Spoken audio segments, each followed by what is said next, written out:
It is Ryan here, and I have a question for you. What do you do when you win? Like, are you a fist pumper, a woohooer, a hand clapper, a high fiver? If you want to hone in on those winning moves, check out Chumba Casino. Choose from hundreds of social casino-style games for your chance to redeem serious cash prizes. There are new game releases weekly, plus free daily bonuses. So don't wait. Start having the most fun ever at ChumbaCasino.com. No purchase necessary. VGW Group. Void where prohibited by law. 21 plus. Terms and conditions apply.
Welcome crew, guys, gals, ghouls, friends, fiends, foes, whoever may be listening out there beyond the Omniverse tonight. Let's climb aboard the mothership, secure our tinfoil hats, buckle down loosely, and man, it's so hot in here. Buckle down tight, hold on loosely as we soar over the rocky tops of the La Platas on the Rocky Mountain High, get sucked into the vortex of the Four Corners, and settle down snugly at mile marker 420 in Colorful, Colorado. I'm your host, TessaTNT, and we are broadcasting live from the Mile High Clubhouse tonight, trying to keep cool. Hopefully you're keeping cool, and just sending, prayers and positive energy out there to those of you that are in a really hard place and certain places where very horrific things have been happening. It's not just one place, it's like basically all over the world. It's been pretty dang scary. But yeah, good morning, good afternoon, and good evening to you. Hoping the best for you, and so grateful that you're here listening tonight. If you want to listen in your free time, whether you're working it or working out, you can find us basically on any outlet that you would like to listen to, and you can find us live right now on YouTube. So tonight I have a treat for all my guys and gals out there. Tonight we have Mr. James Moses, aka Jim Moses, on the show, and he's got a very important message to share with us this evening. Welcome, James, and thanks so much for coming on this evening. Hi, Tessa.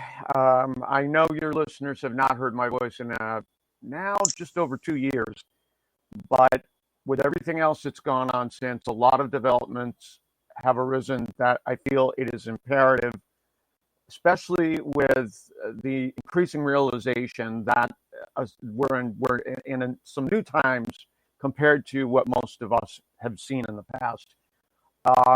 There are things we need to talk about, and urgently, I think. My work since then has been focusing on trying to identify ways of informatively responding, contingencies for response to what I feel at this moment has the high potential to be a very, very momentous galactic current sheet magnetic polarity reversal, which occurs, as I've said in the past, it's basically 4 times every 25 to 26,000 years. I will get into what that corresponds to astronomically, but we are due, and it is, as it stands right now, the evidence, no more than 25 years. There's already profound effects being felt throughout the solar system, including this planet, and it's not being reported, of course, much at all. One thing that really got things going more than anything else, I think, and I've referred to Ben Davidson in the past. He is the leading provider of content regarding cataclysmic events. He has, with a gentleman by the name of August Dunning, I believe Randall Carson, who you may know of, Tessa, I'm not sure, is involved, but don't quote me on that. And that's coming this fall, called The Disaster Cycle. Very, very important documentary. I don't know how much it's going to cause people to start really asking the questions, but I think that there needs to be a counter response on my part as much as anybody else's for what I understand. And by no means, I've referred also to Matthew LaCroix, who has the, forgive me for 1 second, he has a web page, and he's The Stage of Time, and he has now become among the leading investigators of megalithic sites, exploration of history as to cataclysmic events in the past. He too believes that there are ways of us to be able to do far better than we did 12,000 years ago, approximately, around the time of the Younger Dryas, to which Professor Robert Schoch has alerted us through what is clearly water erosion on the Sphinx's paws in Egypt on the Giza Plateau. He's at Boston University, was what I was about to say. But the biggest problem is a year ago, Mother's Day, 2024, there was a series of solar flares that seemed fairly innocuous, but because of the amount of magnetic field strength that had already been lost, and confirmed by the extent of auroral sightings well to Mexico around the equator, certainly the Tropic of Cancer, it is estimated that we're down to 65% normal strength. And I think this is definitely an all hands on deck kind of situation, because what my biggest fear is, after much research, first of all, let me interject for 1 second. I've talked about Professor Gerald Pollack in his book, The Fourth Phase of Water, in the past. I'm using the word past a lot tonight, and I think it's unavoidable. It's very important. his confirmational work and research into how precisely this fourth phase emerges, what conditions are necessary for it, and the creation of an exclusion zone, or EZ, water fluid, as a result of separation of charge, negative and positive, pH balance from acid to alkaline.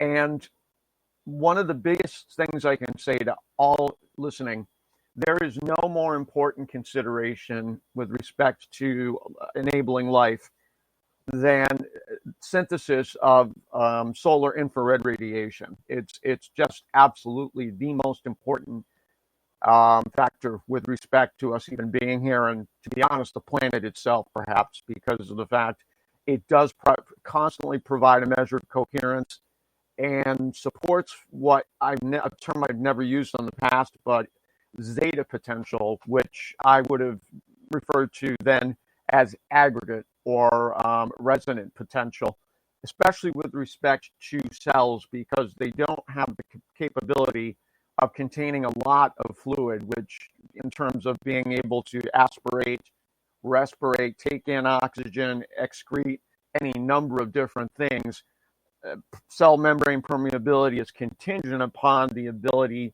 to have things pass through this easy water which forms on the surface, has a negative charge. Proteins, by their very nature, the name protein is synonymous with proton because they both have positive charges. So that's why the exclusion zone water or fluid is on the surface, to be able to create a relationship. It's attracted, of course. Opposites attract like repels.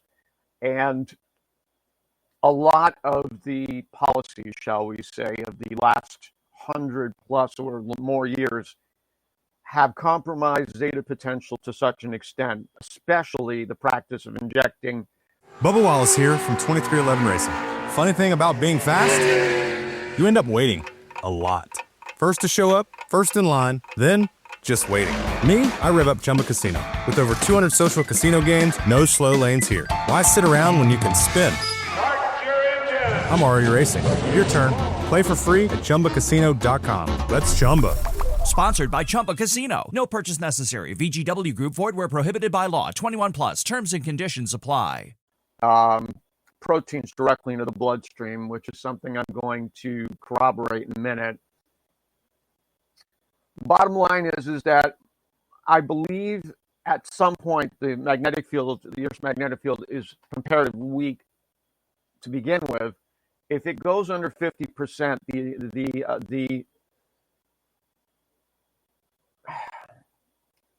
life will no longer, certainly us, I don't believe, will be able to synthesize this infrared radiation to maintain zeta potential any longer. At which point, there will be, if I'm correct, and I think, as I said, unless there are other ways that infrared radiation can be provided, we produce it ourselves, every object on Earth, but how much that is originating with us, or it is a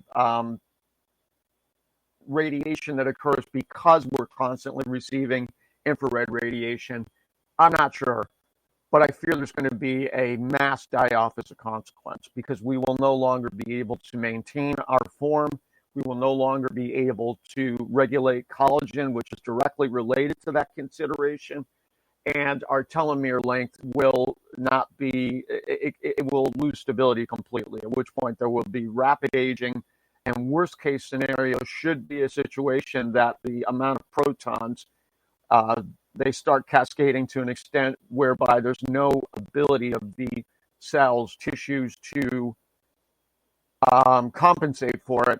You will see two things happen. Acidosis, which is when you have too many, when you become irreversibly acidic, and then at that point, what is referred to as pyroptosis, which is basically cellular implosion as a result of rapid oxidation. The way that I characterize it, and why I think I alluded to this in the last appearance, it is comparable to instant rapture. People will just vanish, vaporize. They won't have ever been there. Very similar to some of the eyewitness reports from Nagasaki and Hiroshima when the bombs were dropped, and the people within the blast radius absolutely were affected beyond most people's ability, until 9/11 anyways, to imagine. And I am very, very fearful. I can't sit here and tell you that it's an absolute certainty this will be an outcome, but I think the science tends to indicate it's a high risk, and we've never really been able to psych into. We know humanity, survived to some extent. But again, one of the problems I have with Ben Davidson's very deferential plan to just go back underground, I don't feel like our species is capable at this moment in time existentially of surviving even that. I think that those who are aware, because they are, they've been, a lot of their actions are directly related to the last cataclysms, the ones in approximately 4000 BC, as well as around 10 or 11,000 BC. That is a big reason I think we're seeing such an advent of virtual reality and AI, because number one, they need means of calibrating very, very complex systems in order to be able to survive themselves if they're not leaving the planet. And even then, this is solar system maybe even galaxy-wide. It's hard to say how much the effects vary throughout, but it is precisely to prevent panic on the part of those who begin to recognize the inevitable event that as more and more signs emerge because the planet's ecosystem is destabilizing. Now, as to that, we know that the outer core is become misshapen, not to a great extent, but enough to be of concern. And I want to read this correctly, the Atlantic meridional overturning circulation, I know that second word is a mouthful, is what determines whether or not the Gulf Stream can flow from west to east. And unfortunately, because of something known as the Beaufort Gyre, which is in the Arctic Ocean, it's a current that is getting just absolutely inundated with freshwater ice. The salinity is declining rapidly with respect to the Gulf Stream, the AMOC. At the same time, dangerous. at the same time, the southern complement, the SMOC, has a surface layer of salinity since 2016, which is in geological terms very fast, unprecedented, and it means that there's no ability for ice to form in Antarctica. So depending upon how long those conditions prevail, theoretically anyways, Antarctica could lose much of its ice pack, and I don't think I have to tell anybody just how catastrophic by itself that would be, without getting into the really fun stuff which would occur as a result of other aspects associated with this reversal. Well, I also heard that that melt-off messing with the salinity is also causing catastrophic weather. But I also know that there's other things that are going on out there as far as, people manipulating the weather. But when I heard that, it really made me think, wow, that does make sense, because with the salt being off because of all the fresh water from the iceberg, I don't know. The cooling and heating and all that stuff is just whack these days. Absolutely. And again, I couldn't agree with you more. There is a direct correlation with respect to compromise of the zeta potential, because a lot of the geoengineering operations are utilizing our old frenemy, graphene, to be able to maintain nucleation of various types of water particles, especially snow and ice. These things do not melt like other types of snow. This is not natural. It can last, this type of snow and snowfall can last for days because there's so little melting occurring, even with temperatures of, up to 50 degrees. And I've watched it. I've seen it. Unfortunately, both aluminum and graphene are are known as chaotropes, which immediately neutralize the EZ water that's on the surface of cells. At which point, exactly what happens, it certainly, to my way of thinking, would compromise metabolism, which again is directly related to these considerations, as well as the quote-unquote pandemic. It was part and parcel of what was viewed as the goal in terms of compromising enormous numbers of human beings so that they would be sick, so that they would be in need of very specific products that were designed expressly for that purpose. We are in, and I've characterized it this way, all things being equal, a perfect storm, because there's so much priming which has occurred as a result of geoengineering, as a result of the gene altering injections.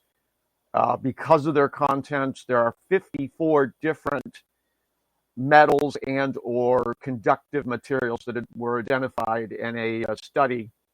I also want to add, and I've said this before, I'm going to be compiling a very, very large resource list for you. I'm not going to provide hyperlinks. They're going to be deactivated only to be able to contain the links, but all this stuff and so much more you will have on hand. I'm not exactly sure what you can do with it, and with everything else going on, certain things I've alluded to in our conversation previous to this, I don't know how long I or anybody else has. To give you an example with respect to my particular condition, over 60% of men age 50 and over have it. And when your age rises to 80, then it's close to 90%. So we're talking about an epidemic. There are measures that I've identified. Again, I'm going to get more and more into this, and I want to introduce the first with respect to concerns about the Gulf Stream, the overall oceanic circulation. There are now two that I'm looking at. And again, I don't know how feasible these are, but the idea is to try to get people thinking differently, starting to believe there might be solutions, or at least things that would mitigate the impact on us. And so what I've envisioned, the most certainly expensive beyond most people's ability to imagine, is a shunt down to what is a massive subterranean ocean, basically about, I believe, 10 kilometers down. I don't remember the exact amount, but it is large enough that if there was a way of 10 kilometers drilling down, sounds like a little feedback there or something. Yeah, I was going to share our video really quick, but I had to mute it. Sorry about that. Let me know when you're ready. No, I'm ready. I'm sorry. Okay. As I was saying, to drill down to that level and put a shunt in at a strategic point. I've studied the Atlantic as much as I've been able to understand what I'm seeing, the magnetic field, the patterns of currents. I've tried to kind of figure out where would be the ideal point to reintroduce, resalinate the AMOC, and in effect the Gulf Stream, because the density, salt creates greater density. And that means that it can retain heat much longer, which is why the Gulf Stream works the way that it does, why we're not constantly at risk for another ice age. As it stands right now, based upon the collapse, Ben Davidson, again, his estimate changed to a 15-degree drop, which is significant. If you're talking the Northeast, you're talking Canada, that brings us down to an annual mean temperature of no more than 60 and probably somewhere closer to 55 degrees, which, raises questions about crops being able to produce enough food. There are a lot of major concerns that change when you have a situation that the temperature drops so much.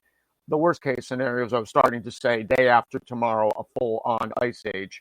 And I've not ruled that out myself, nor did the late Douglas Vogt, who I'm going to read the reply he got from someone at the Pentagon. He sent out a bunch of different questionnaires to find out what generally their views were, what they were looking at in terms of concerns themselves, what kind of response, whether it be a program response or something more authentic. But that's the first one. And then the other one, I wonder whether how feasible it would be to slough off all that excess salt, seawater in the south, and then relay it up to the Gulf Stream, the AMOC, but certainly the Gulf Stream. How practical would it be to bring that much salinated water to a place where fresh water was creating a crisis? I don't know. Again, there's going to be a lot of people that will laugh at these notions, but I don't care. The idea is to start, as I say, get people thinking differently and believing they possibly can be part of some solution. Really, I think it's important, because I do not have faith that government at any level, I'm starting to get much more involved, and I'll talk further about this. I'm starting and trying to get more involved with my local municipality here in Western Massachusetts to have some kind of plan, however tentative, in the event that state government and the federal government fails or just refuses, because their strings are being pulled by the European elites. We all know about them now. I mean, I names is what I refer to as the fobility. A lot of the philanthropaths, shall we say, Mhm. like Bill Gates, like Klaus Schwab, like these people. I mean, basically, the new head of the World Economic Forum is the former Nestle CEO, the one who famously said people should have to pay for water, Oh yeah. which, I mean, these people are sadists. They are very, very spiritually uninvolved. There's just, I think that's the best way to characterize what they are without getting Yeah, they're into even all trying the to make ailments you and ways and like stuff. pay for water coming off your roof. Like, are you serious? That's coming off my roof into a barrel. I have to pay for that? Seriously? It's just like, I Yeah, don't know. It's they're ridiculous. trying to they're trying to monetize everything. Although there may be little value in what they're getting back as a result, it's largely again about control. And Pretty soon part of it'll the be problem, air. what's that? I said pretty soon it'll be air. Yep. Yeah, and I mean, again, what's the quality? My opinion is the air quality has never been worse in the United States, ever. And in the case of my own vehicle, I've had it since 2020. It was used 2006. Hey, it's Ryan Seacrest. Life comes at you fast, which is why it's important to find some time to relax. A little you time. Enter Chumba Casino. With no download required, you can jump on anytime, anywhere for the chance to redeem some serious prizes. So treat yourself with Chumba Casino and play over 100 online casino-style games, all for free. Go to ChumbaCasino.com to collect your free welcome bonus. Sponsored by Chumba Casino. No purchase necessary. VGW Group. Void where prohibited by law. 21 plus. Terms and conditions apply. I have never had a vehicle's body deteriorate so fast. I've got paint checking all over to the point it looks like a turtle, and I've got breakdown, just like it's absurd. You know, the amount of holes that I've got, not the amount, but the size of the holes, at least two of them anyways. Um, I think something is being deliberately dropped on our vehicles, on us, to cripple in order to facilitate. And I don't know how much anybody has talked about this on other episodes that you've hosted, but Agenda 2030 calls for, among other things, complete elimination of private vehicle ownership, complete. The Yeah. rewilding of 40% of all suburban areas in the United States, in which case it then forces those who are being priced out of those communities into, this is their hope, into the smart cities and their grids where they can maintain a level of control and surveillance on, social credit systems, just very capricious, sadistic uh, manipulation of our lives. It's insane beyond words. These people are not capable of any real feeling to speak of. They're numb to an extent most human beings can't even imagine. Um, Can I ask you a I mean, question I'm really jumping quick? around a lot, but this is the nature of our life. These things keep arising, almost like ghosts. You figure you kind of forget about it a little while, and then it's back up again. Yeah. Um, we're in a situation where the ability, number one, in my estimation, as I've said, the one of the long cons is to turn the constituency against all government, overthrow, and then it leaves the opportunity for these people in Europe through NATO, primarily in my estimation, NATO slash the CIA slash MI6, what is referred to colloquially as the Five Eyes, all of which emerged from the Rockefeller interlocking directorate decades ago, NASA as well, because again, you're getting into a lot of the low Earth orbit operations, which are killing off enormous amounts of species, not being Mhm. talked about. The late Arthur Firstenberg, who also died under mysterious circumstances, some believe, had dozens of anecdotes, testimonials from people in his newsletters for 2-3 years. I have all of them, where they were just watching death everywhere. When the satellites were getting launched, it was, and it makes a certain amount of sense when you understand how much we rely upon the ionosphere, the Schumann resonance, that has a direct bearing on everything else. If that becomes too compromised as well, there's going to be a corresponding set of effects on the surface as well as subterranean as well. Yeah. I'm getting redundant again, but that's repeating myself. Whatever. Well, no, and these are some things that I've been seeing as well, like on YouTube. Let me see. I took a snapshot of this guy's name because I'm so bad with names and everything. But I've been watching him. He talks about like volcanoes, the Schumann resonance, astrology, how it's all connected, and all these volcanoes are lighting up, and I don't know, all kinds of weird, crazy things are happening, but it's all connected, and a lot of it has to do with these solar flares and solar storms and other things that some of us are privy as to. well as the reversal. You have basically, I should clarify, the galaxy in my physics model, which requires it can be summarized, and I'm not saying I'm the only one, although I think that I've most fully developed it.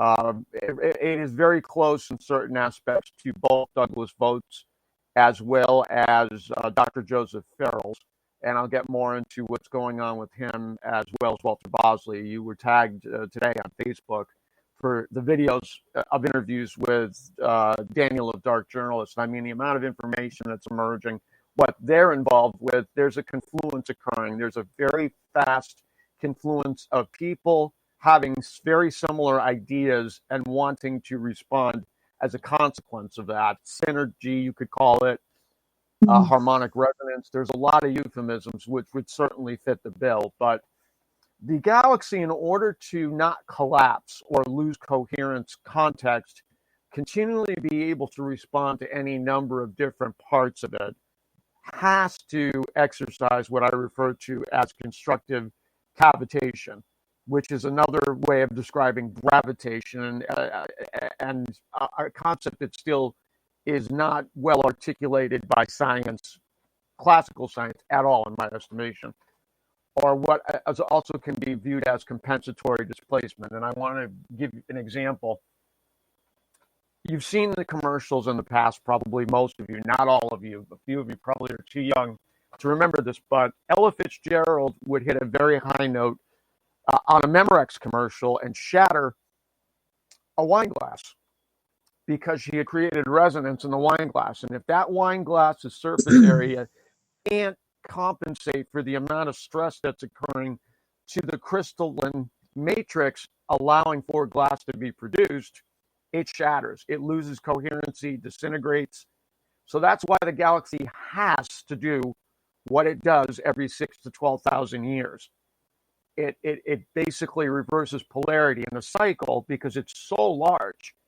It takes a very long time to go from positive to negative, as it were. And again, that's referring to the directionality of vector force, not particle spin necessarily. Certainly that's an aspect, but when you're talking about something on that scale, it's the vector force directionality that is going to be the primary consideration.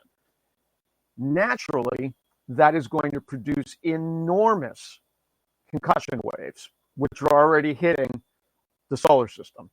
You have a situation where Neptune immediately is in danger of losing a significant part of its atmosphere due to loss. Again, getting into the density considerations, temperature on Neptune is plunged to, again, what for it is very, very low levels.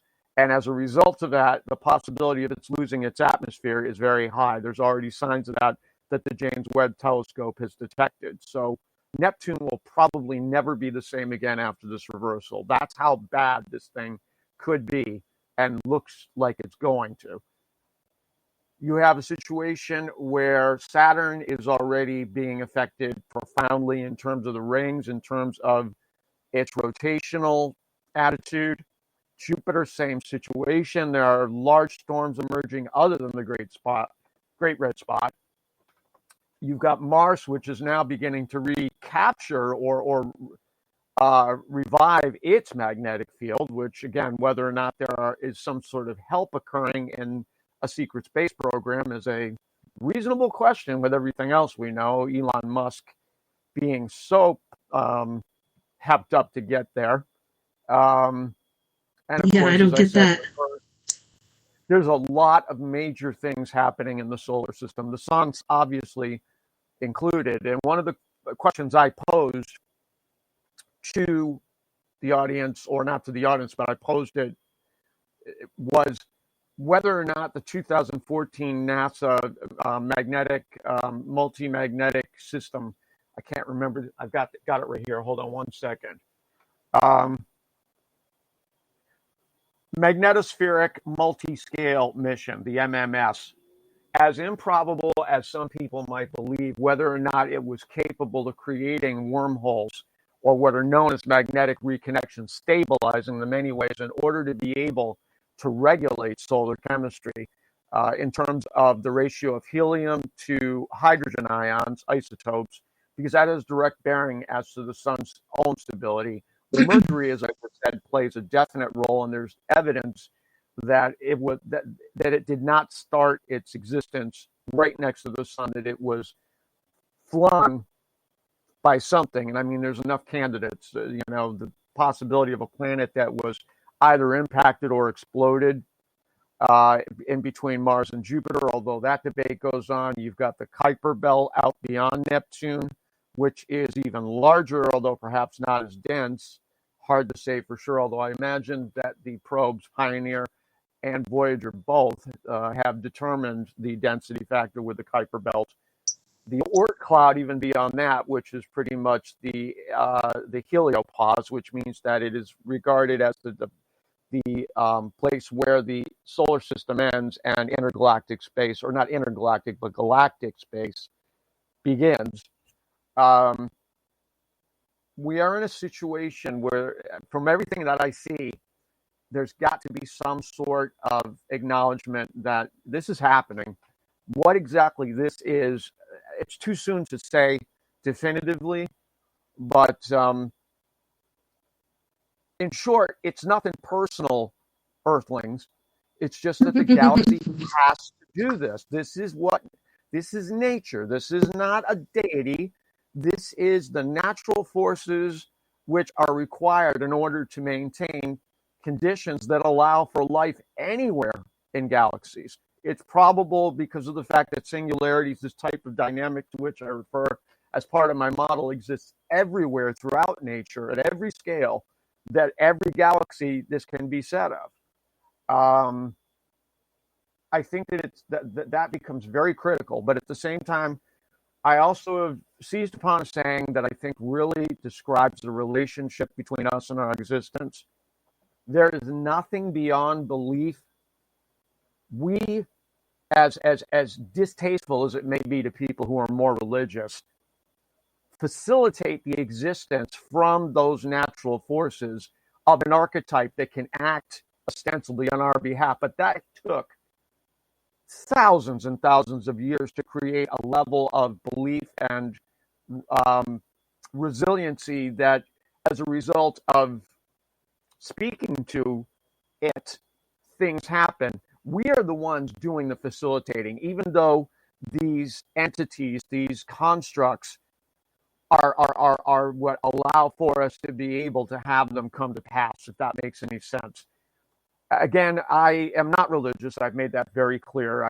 My understanding is, I feel like I'm as close as I'm ever going to get. And organized religion was largely about instilling immense or systematic doubt in the ability of humanity to act conscientiously to resolve problems. Sure, there are people out there that definitely belie that impression. I don't dispute it. The aforementioned Billy Boy, right at the top of that list. But I do believe the more that humanity believes that they can, with the proper information, do things that seem impossible, miraculous, to use the word that usually is brought up, in more spiritual contexts. The reason I bring this up largely is because the thinking about our relationship to the planet, to ourselves, and each other is critical, and that's what's been so fouled for thousands and thousands of years. Again, by design, because what we're dealing with is a very tribal mindset, sadistic, unevolved, as I said, and they are all about the need to survive. That is the imperative, nothing else. People fall by the wayside as other people, shall I say, falls by the way. If they fall by the wayside, collateral damage. And I mean, we're seeing it. We are seeing it like never before in the Middle East right now with what's happening in Palestine, which I can't even begin to explain how I can each day I tell myself I'm doing everything that I can in order to be able to improve conditions and fight these people in my own way. I don't know what else any of us can do because there's so much power concentrated in this system. And it's been that way for at least since World War II, but even well before. The whole notion between Zionism, what I refer to as Zionism, those who know and believe that they have the right, the mandate, to use current or more current parlance, to make decisions about others' lives because they have the material resources, again, subjectively speaking, in as much as they continue to be of value or available. That's what's driven so much of it. Everything is connected. It's the same people going back to almost every single war of the last 2,000 years. Things that went on in the Holy Land, quote unquote, the Levant, beyond, but it all ties up. Egypt, Africa. There are so many things that have occurred which are directly related to our condition that some people, some entities, shall we say, not collections of people, knew and were trying to protect from being discovered by others. The secret societies, certainly, which are not all bad, but they're without doubt more malevolent ones, to say the least. The Hellfire Club, the Jesuits, unfortunately, again, aligned with the Catholic Church, which has very ancient roots outside of Christianity. A lot of people know it. And again, I try to avoid passing judgment until it allows them to harm others, without any real review. I don't know how else to put it. We have a situation where basically, I was starting to say before, the United States is not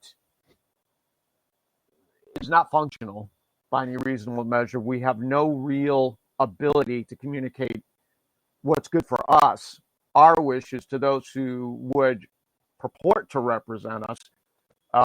And the system is breaking down because of the fact there's just so many people and no way to be able to communicate with those who are not constituents of those trying to pass this legislation. You know what I'm saying?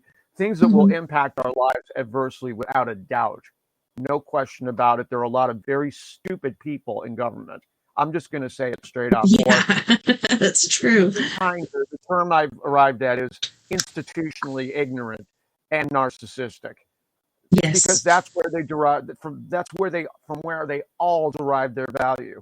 It's the same dynamic. These people are not evolved. They're not spiritually evolved enough to understand that the role they're playing is of vital importance to us because we don't have the means to be able to protect ourselves.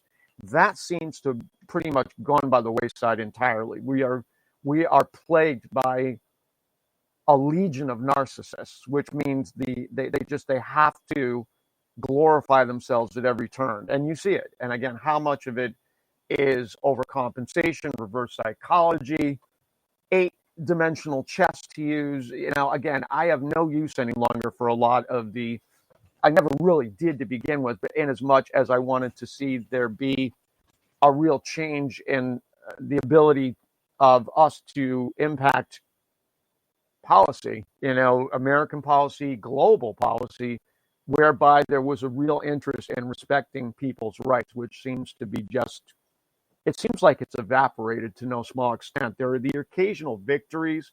The rule of law actually prevails in a humane way, but we've not seen a lot of it. I hope we see more of it because we need it now more than ever. And I just, my concern more than anything else is people are exhausted. A large portion of the workforce or population over 50 is crippled as a result of these injections. It's a story that's not being told, but I see enough evidence of it now.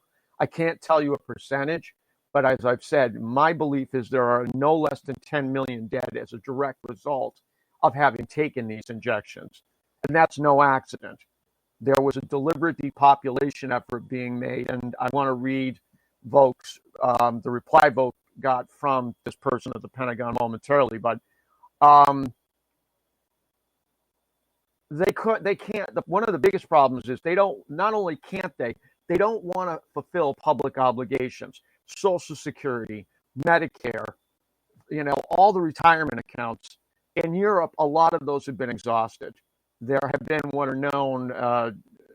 David Rogers Webb wrote a book and did a video called "The Great Taking," whereby laws have been inserted that allow for banking institutions at every level to pretty much order a bail-in. And that means that they can pretty much, even just as a result of having financed through one of these institutions, lenders, despite the fact that it may be completely paid off, there's no debt left on it because this person went through a banking institution. With the bail-in, it allows these people to pretty much take everything, take our vehicles, which again fulfills the Agenda 2030 goal, because of the fact that they were financed through banking institutions that are now in need of payments to investors, not customers for the most part, not people that are actually trusting the FDIC to protect their funds, again, of subjective value, because we're now looking at stablecoin.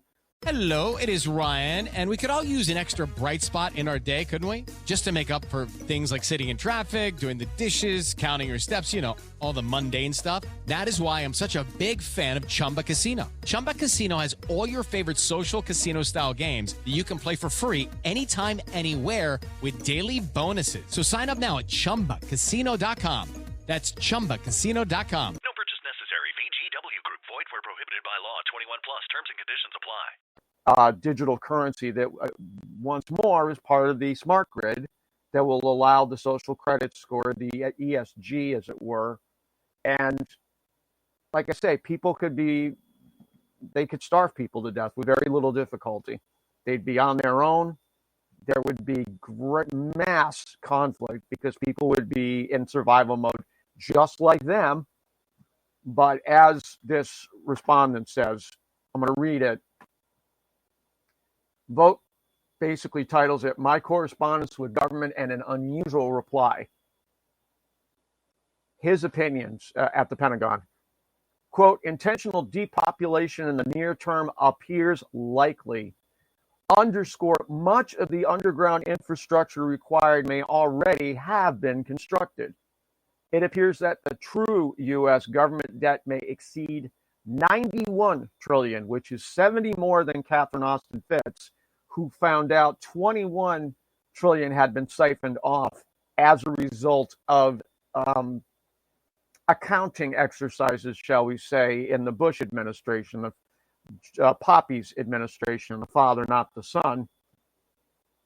Continuing, which begs a host of questions and makes this belief plausible. Even before COVID, there was an Agenda 21 and multiple executive orders, i.e. EO number 13575.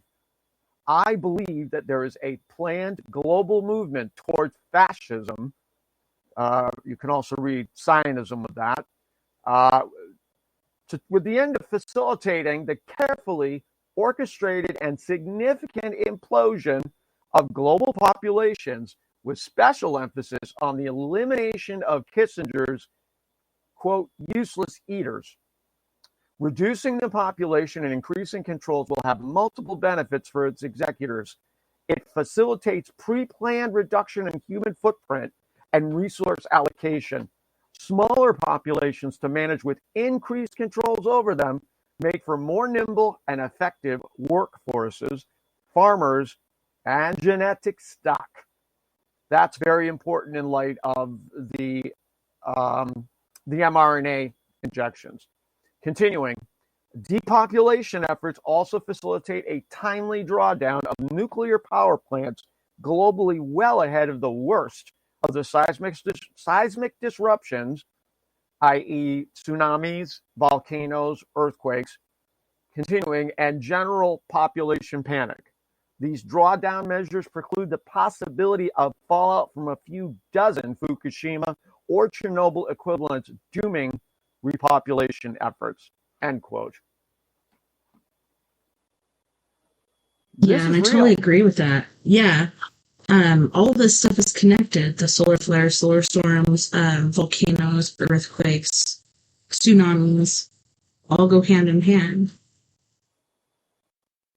I have seen a video of at least one of the deep underground military bases, the so-called DUMBs, and they're extensive. Yeah. Now, how much room they have for people like you and I and most of our listeners, I would debate heavily. And one of the places that they appear to be most located under are Walmart warehouses.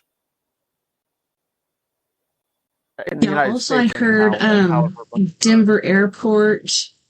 When I was in Salt Lake City, I saw signs of them doing things. I'm like, do you not see that? Like, I don't know, trucks going up there and doing these different things. I don't know. I just had a feeling in those mountains in Salt Lake City, they've got an underground something there. Maybe seeds and stuff, places for everyone to go. But like you said, not for people like us, because we're not sheeple. We're people that are onto them. So I doubt they're going to let us in because they don't want us telling the truth. Not only that, we create a burden for them. They don't have the ability to enjoy the time underground. In my estimation, in order to make this work, there has got to be some source of artificial magnetism. I've looked at ways of being able to restore or reproduce at least part of the Earth's electromagnetic field. For whatever reason, Ben Davidson is citing a maximum floor of 10% in terms of strength. I'm not sure why that is, why it wouldn't go to zero before it reverses. But at the same time, if there is going to be any sort of oxygen, because I think oxygen is going to definitely go away as a result of the vaporization factor, the loss of the ozone layer due to proton storms, there's got to be pure oxygen, constant supply of it being produced. And that means magnetism. I think nuclear fusion is a big way of being able to produce both. But again, the question becomes, what happens if the loss of magnetic potential is galaxy-wide? Is there any way to be able to revive the fields in order to survive just for that reason alone? And how did exactly those who went underground, particularly in places like Turkey, but also South America, there are literally thousands of miles of tunnels and underground facilities going back to before Christ was born, ostensibly, back. I heard here too, we have the same thing. 10,000 BC. Yeah. I heard we have the same thing here too. And I do believe we could have been the original Egypt from different artifacts and stuff that have been found. I don't know. To me, it's just insane, the different information that's coming out. Yeah. There is which I'm going to get to in terms of looking at ways that we can be part of at least a certain amount of proactivity.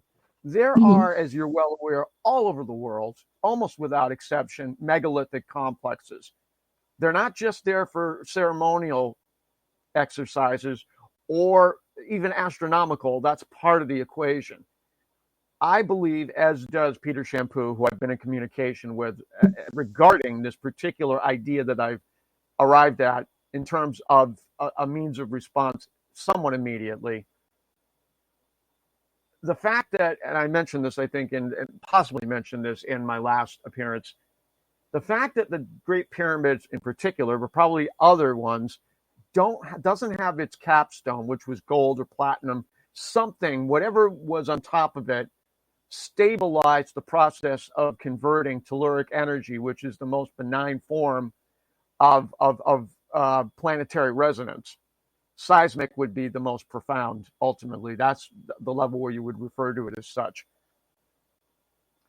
But that's why the megalithic complexes mostly existed, was to geophysically stabilize areas, large areas, where there was civilization of Earth, so that there was a way of being able to prevent the worst effects of whatever came along to disrupt their lives. I think that the technology, the science is sound, no pun intended. Again, it's resonance, and at the sonic level, perhaps. Hypersound may play a part as well, or ultrasound, as it's referred to, which definitely has hallucinatory effects. Standing stones, stories have arisen again and again. But also infrared radiation. We have to determine whether or not there is going to be infrared radiation available. Otherwise, if we're underground or certainly above ground, we, again, can synthesize what the vast amount which may be coming in, which previous to the weakening was something that we could avail ourselves of. But now with the weakening, now it becomes dangerous. Certainly the ultraviolet radiation becomes dangerous, even though Dr. Jack Kruse has determined, and I think others have as well, that ultraviolet plays a key part in healing skin, which it's counterintuitive to a lot of people. But you've got 4 types of ultraviolet: A, B, And also C, vibration, and D. I heard. Yes, without a doubt. Infrared is what is the primary healing agent in terms of bones, in terms of organs, in terms of nerve bundles, muscle. That is what allows, again, because you're talking about the metabolic process, also perhaps in my estimation. I'm going to cut to the chase a little bit here. Yeah. I have arrived at the conclusion that the way that infrared radiation regulates or maintains zeta potential throughout a coherent organic system is by a pressure differential. When there is a certain change in pH from acidic to alkaline, whatever measure of infrared radiation that converts the piezoelectric charge, providing, again, synonymous with magnetism, providing the coherence, is then applied. You know what I'm saying? It's a cause and effect sort of thing going on. When that arises, then you've got the constant supply of the infrared being converted or synthesized. Then the body can take whatever it needs to restore the zeta potential. And a little bit more about zeta potential, I think I should mention, I've overlooked. Acidic conditions means that you are facilitating. Step into the world of power, loyalty, and luck. I'm gonna make him an offer he can't refuse. With family, cannolis, and spins mean everything. Now, you wanna get mixed up in the family business. Introducing The Godfather at ChumbaCasino.com. Test your luck in the shadowy world of The Godfather slot. Someday, I will call upon you to do a service for me. Play The Godfather now at ChumbaCasino.com. Welcome to the family. No purchase necessary. VGW Group. Void where prohibited by law. 21 plus. Terms and conditions apply. Agglomeration, clotting. That, in other words, if you've got a cut or a situation where there needs to be bleeding stopped or any sort of progress, fluid progress arrested, that's when an acidic constitution locally becomes a great value, not throughout the body, but wherever the need arises. The EZ water, the structured crystalline water that this person on Substack calls himself a Midwestern doctor. That's where I learned so much about this. I knew, but I couldn't articulate what the particular conditions were, despite an immense amount of research trying to determine how the amount of force and what kind of force needed to be applied before the skin was compromised. Producing burning either from certainly radiation in general, because that's what the major source is, but also any number of different types of resonant values which could cause harm that have been since applied. Active denial devices producing what looked for all the world in New Zealand at protests to be second or even third degree burns. I've seen the photos. I can't find them again. This technology exists. These people are savage. They've lost the plot. The boundaries no longer exist. They've blown so far past them, but I digress. Well, I even believe like 9/11, those sort of weapons were used against without people. a doubt. Right? Yeah, Without it's a so doubt. sad. I talked about Keith Hunter and Judy Wood, the fact that it seems to have been a combination of scalar wave application to dustify after Mhm. they utilized a small scale nuclear detonation with heated water coming from the basement. And there are, as I said, the Swiss architect has identified unmistakable symbolism. The pool, reflecting pool, especially, is one of Yeah. the biggest red flags that indicates Yeah. exactly how they did it. And then, of course, we were talking about the microwave factor while the building was still standing. Yeah. That there were definitely things installed. I posted about the bee thing, as well as the can't think of what the euphemism is. The kids in New Jersey who turned out to be members of Mossad that were involved actively somehow with facilitating the initial detonation. I mean, it could have been thermite, although as much as Richard Gage, who was involved with, and I'll get to an aspect of that in a second, a 9/11 investigative of architects, a group of 9/11 architects, and again, think what the rest of it is. One of the people that he works with or has been associated with, Stephen Jones, was the person who, and I again, another thing I haven't talked about with respect to, oh, my mind's flaking. There was an after effect of nuclear testing that's not coming to me that produced a fission effect that it is believed a fairly prominent Antarctic-based scientist, Dr. Lloyd Berkner, and John F. Kennedy were going to announce to the world in Dallas after, once he was through Dealey Plaza, they were going to at American University, I think is the name of it. I don't know exactly, but the whole notion was to announce to the world that there was an alternative form of energy. Only one, of course, of 7 different reasons why he was assassinated, but it's huge. It is huge in terms of the ability to get off a very toxic form of nuclear power fission, whereby you're splitting the atom and producing all sorts of ecosystemic-wide negative effects upon the environment.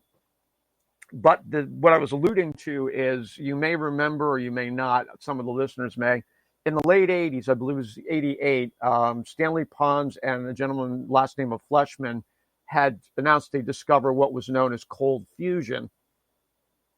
And a person by the name of Stephen Jones went to great lengths to discredit them. Mm-hmm. Lo and behold, Stephen Jones is associated with what used to be known as SAIC, which was involved with the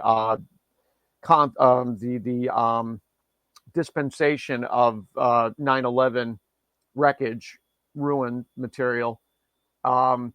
And also that became Leidos, which had a direct bearing, all of it having a direct bearing on the pandemic, how it was orchestrated. Same people. You know what I'm saying? Basically, yeah. Jones, Ripple was what it was referred to. This was something that Joseph Farrell announced to Daniel on Dark Journalist last year, and it was a game changer. There's absolutely, without a doubt, in terms of the ability. We're very close, if we haven't already realized, scalable fusion in terms of replacing most energy sources. But there are other things, too, that have emerged, of which I'm aware, which could certainly offset. We're in a situation, I should mention also, and I don't know how much this is common knowledge, the data centers required to power AI are going to use the amount of electricity or whatever source that's comparable to small cities, an enormous amount. And I mean, again, there's this need, the psychotic need to divert so much in the way of resources to artificial intelligence really is a clue that they have a sense of how much everything could fall apart. They want a system that is going to allow for rapid calculations as well as, full domination of the population. Yeah, what scares me as far as AI, not just because it's AI, because that already scares me, but the usage of water. I'm like, are you serious? Like, it takes this much water to cool and do these different things. It's Yeah, insane. it's absolutely insane. And the problem is, our elected officials, again, as the euphemism goes, selected officials. Did I lose you? No, I'm still here. Okay, your video went out or something, but nevertheless, Hmm. as I was saying, they just don't. There's no concern about the impact on our lives, none, at zero, No. with the exception of very few people. Certainly on the Democrat side, there's a few that are aware of it, and then there's one person that has really talked about it, and that is Thomas Massey. But again, I'm going to say this at the outset. Well, it's not the outset anymore. I am a politically maroon progressive, and what that means is I am concerned about trying to improve the quality of everybody's life, not just my own, Yeah. really, so that they have the ability to live the ones they want without having to impact that of others. You know what I'm saying? I don't even know exactly how better to phrase it, but the problem that's arising more than anything else, I think, is the lack of trust in government. They are the ones, and those that are pulling their strings have the resources to really, again, all things being equal, protect us from what's coming. And I will get into the astrophysical aspects that I haven't started to yet. Just what size these waves to which I'm referring are. They're beyond people's imagination in terms of their scope at high propagation, highest or peak propagation. And it's scary as hell. I'm not going to lie. I am scared, and I am trying how to help others be really brave, because I understand better than anybody, given the nature of the life I've had, the amount of trauma I've experienced. I know how traumatizing it is to find out something like this and not know how to respond. So this is a lot of the reason why I've been doing the work I have.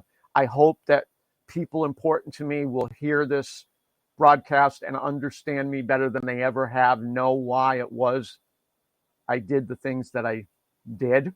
But there is just, I'm trying to figure out a way of putting this in context.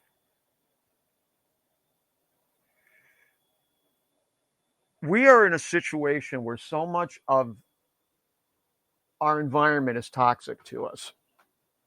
One thing that has not been talked about widely, although there's enough evidence of it, someone dear to me, it has severe electromagnetic sensitivity, severe, to the point that they cannot be even 100 feet away from a photovoltaic array for any more than 30 seconds without starting to get into the point where they're going to pass out. Yeah. It's bad. It's really, really bad. I mean, I alluded to it with Furstenberg's testimonials that he had provided by his emails, but by his newsletters, more accurately. And of course, the lithium ion batteries are time bombs. That has been made abundantly clear. The plants. Hello, it is Ryan, and I was on a flight the other day playing one of my favorite social spin slot games on ChumbaCasino.com. I looked over at the person sitting next to me, and you know what they were doing?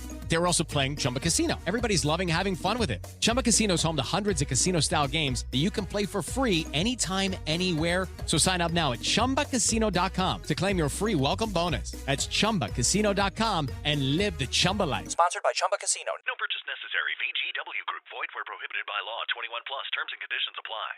They are a disaster beyond words, and they are going to increasingly destabilize as we have more instances of ground level plasma discharges. The increase in plasma is happening fast. They're lightning rods. We know because back in 1994, NASA conducted an experiment to try to determine how much enhanced conductivity would occur as a result of plasma coming in contact with their space-based solar arrays. It's 20%. That's a lot when you're talking about a situation where this infrastructure is so ubiquitous. 1 out of every 2 houses in the United States has solar panels on it to some extent. I believe it's the figure, maybe 1 out of 3, but it's low.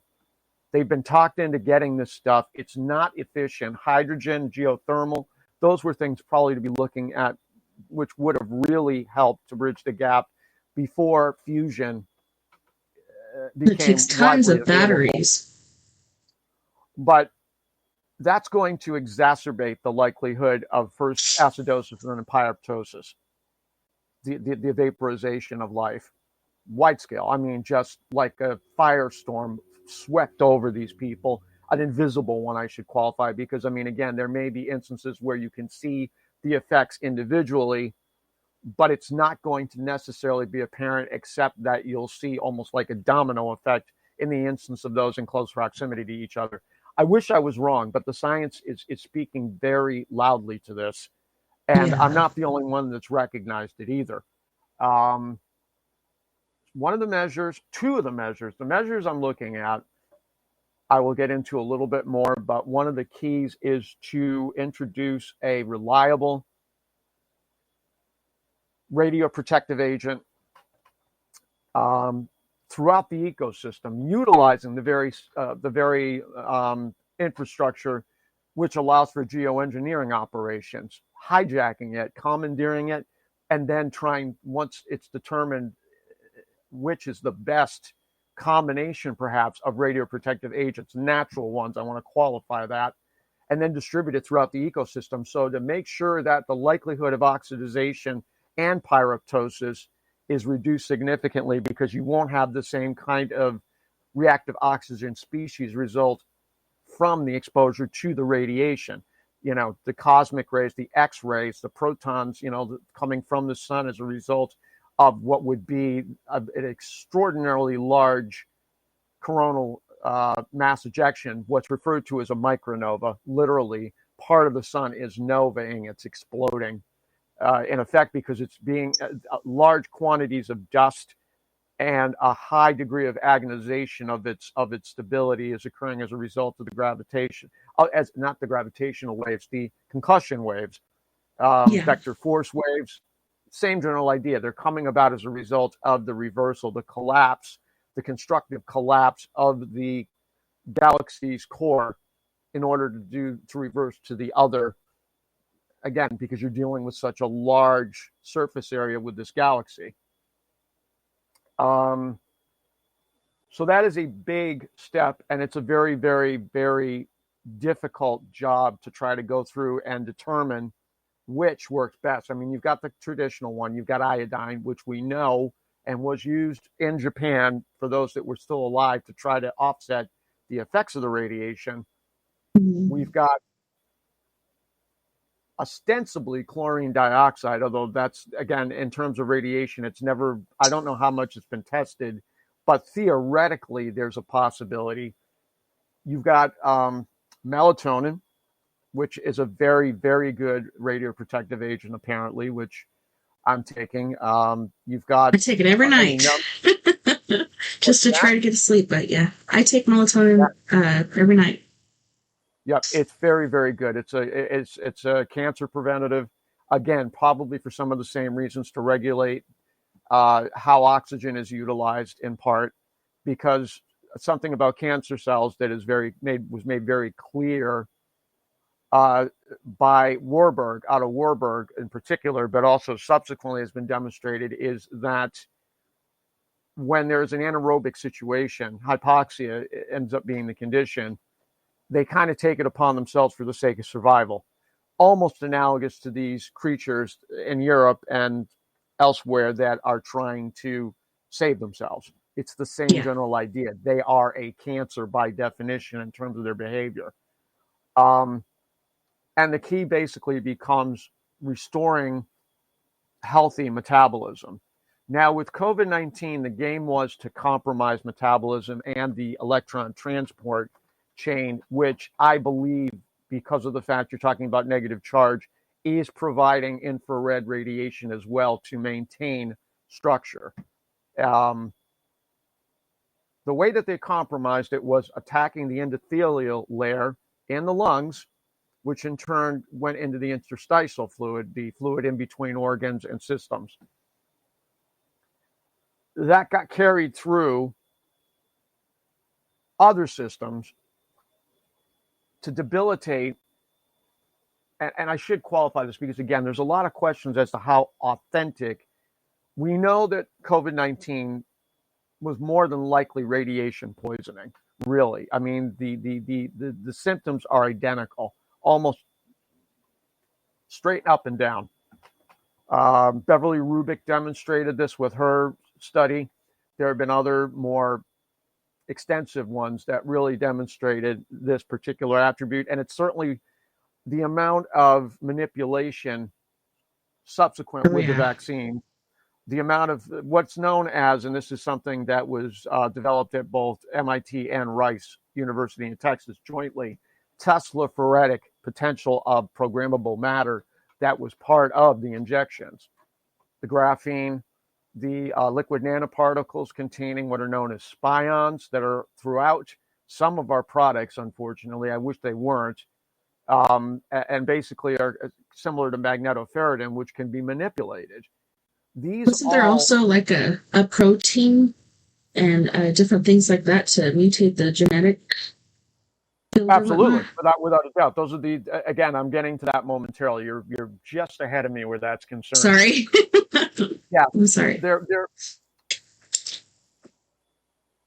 My brother, who I'm not going to name here, I learned increasingly there was information provided to me to understand exactly what was done to him by the FDA, by the Department of Defense. Back in 1998, he was not part of the military by any means, but the goal of the trial vaccine he received at Cedars-Sinai in Beverly Hills was to optimize the anthrax injection for the military. It had gone on for quite some time. There are attributes to anthrax, one of which is a part of it is durable enough to survive passage through the blood-brain barrier. But the other problem is that they've been using mRNA, modified ribonucleic acid, since they've been using it and giving it to people, human subjects, since 1995. I only found out about that last month, but I'm not surprised. And they knew, without exception, even though there were some patients, some subjects that did have a measure of remission with respect to their cancer, it always came galloping back, always, without exception. They knew. And again, the motivations are enough to call into question that I ended up pursuing a wrongful death lawsuit. In as much as I was able to, I certainly didn't have the resources. I contacted a law firm out in Los Angeles and sounded them out and said, yes, the case certainly has merit. We're just too busy right now. And I certainly wasn't in a position to do much about it. But I know who was responsible. I know the names, and I'm going to go ahead and cite them because I really want it to be a matter of record. Robert Kadlec, who was involved with both Trump and Biden in terms of the COVID response. He was the head of something called Bioport at the time, which then changed to Emergent Biosolutions, as well as a San Diego-based concern, part of the Salk Institute, called Vical. And that was, oh, my mind's flaking, Darren Galloway, as well as Anthony Fauci, Francis Collins, Donald Rumsfeld, John Brennan, Dick Cheney, and likely Bill Clinton. They all had a hand to varying extents in my brother's passing. Oh, in yeah. 2000.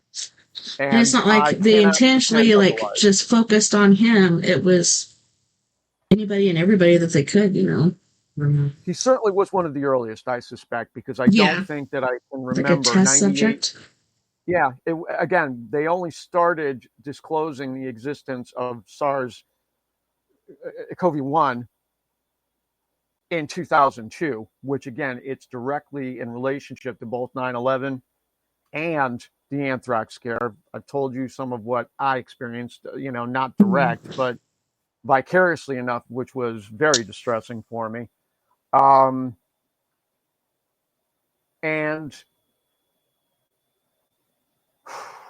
what do I want to say next? There are other aspects to this that I will not reveal until after I'm gone. They are profoundly disturbing and would be extraordinarily distressful for people in my life as well as those around that state where they reside. And that's what I'm going to leave it at. But it's explosive beyond most people's imaginations. Maybe at that point, somebody will have already disclosed it, or it will not seem so outrageous then. But who can say? Yeah. We have lived through one of the worst times in human history by far. I don't think, I mean, you can I certainly thought it was look just at me that thought that, but I'm like, yeah, this has been the worst so far, I think. All across the board, as far as Yes. humanity. And we cannot lose faith in humanity at large. That's the key here. It's very easy, and a lot of people are only too ready to do so. They are becoming very misanthropic themselves, which is another of the long cons, as I've said. Basically, to lose faith in the ability to solve anything, that you have the capacity, and it's simply not true. The amount of ingenuity we still possess, even though there's been extraordinary damage to our cognitive capabilities as a species, we cannot give up. We cannot give up. And what I'm going to tell people is going to be scary as hell. I say it again, which we're getting to right now. The scope of these waves at peak propagation, based upon a paper that was done, which clearly identified their effects previous to 2022, is 170 parsecs, up to 170 parsecs. Now, that amounts to 510 light years, or 3 quadrillion miles in vertical scope to the solar ecliptic, or galactic plane, I should say, actually, realistically speaking. And again, the solar system, RL Pool, who we both know, has identified evidence that Edward Leeds Scollin had believed. I would like to know from where he got that impression. We are at, in terms of our angle to the sun, our orbit's angle to the sun, it is the exact same as the axial attitude, 23.5. Now, that's possible. And again, I can't say for sure. It certainly makes a lot of sense what both RL presented as well as Ed. Absolutely makes sense in terms of determining the cycles of life here. Spring, fall, winter, summer, the 2 solstices and the 2 equinoxes. And that has relevance that I will explain in a minute. I'm going to use an analogy, but the angle of the solar system is viewed in particular by this person that I encountered. I've not communicated with him. I want to at some point, who goes by the name of oikofuge, which of course is a Greek appellation, Oiko, like the yogurt, and then fuge, which would mean center. Same thing as fulcrum, same general root. And so it's hard to say for sure exactly how much that will factor into the effects we feel.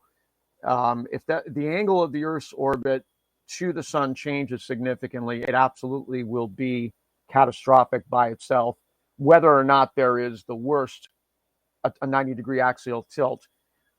Now, both Ben Davidson and Douglas Vogt believe that it would be permanent, that we would not revert back to our present attitude. I don't believe so, because I think with the magnetic factor, and I don't know, I can't sit here and tell you when exactly it happens, but I don't think it's a permanent state. That said, you have a situation where there's clearly evidence of a tropical undergrowth in Antarctica, which is now being explored extensively. It's kind of wild just how dramatic things have been preserved down there by the ice. I mean, well, even ancient maps show that from a long time ago. The Paleoreus map does. Professor Charles Hapgood, who I have to qualify, is believed to have been part of the CIA, certainly looked extensively into that. And of course, he was the same one that had the guy riding the Triceratops, which you can't explain that away easily, the one that was found in Mexico. Yeah. But the problem, one of my jobs has been, biggest jobs, is trying to figure out what variables, astrophysical variables, was going to determine the severity of this reversal. And I've narrowed it down to, in addition to the considerations with respect to the waves, the galactic force waves that just spoke of, the 3 quadrillion at peak. Again, an unimaginable amount that's almost understandably as high as the galaxy is itself. So they can definitely, and they're very thick, wide too. These things are exceedingly dangerous to the stability of us, as well as probably most anything else in the entire galaxy. It's hard to say how much so, but we know. I have been communicating, and I also want to get into a little bit more. I actually overlooked something with respect to the idea of the shunt down to the subterranean saline water deposits. And again, they're massive. There are miles of them down there. They have been detected. I don't have a full map of them. I communicated through, there's a site called See the Pattern, and I certainly have tagged you for enough videos run by a gentleman named Gareth Samuels. And I communicated with a Russian biophysicist by the name of Eugene Bagashov, who had written a paper. Pretty much he'd forgotten it by the time I reached out to him, that posited a lot of seismic effects were being produced by magnetotactic charges of microorganisms.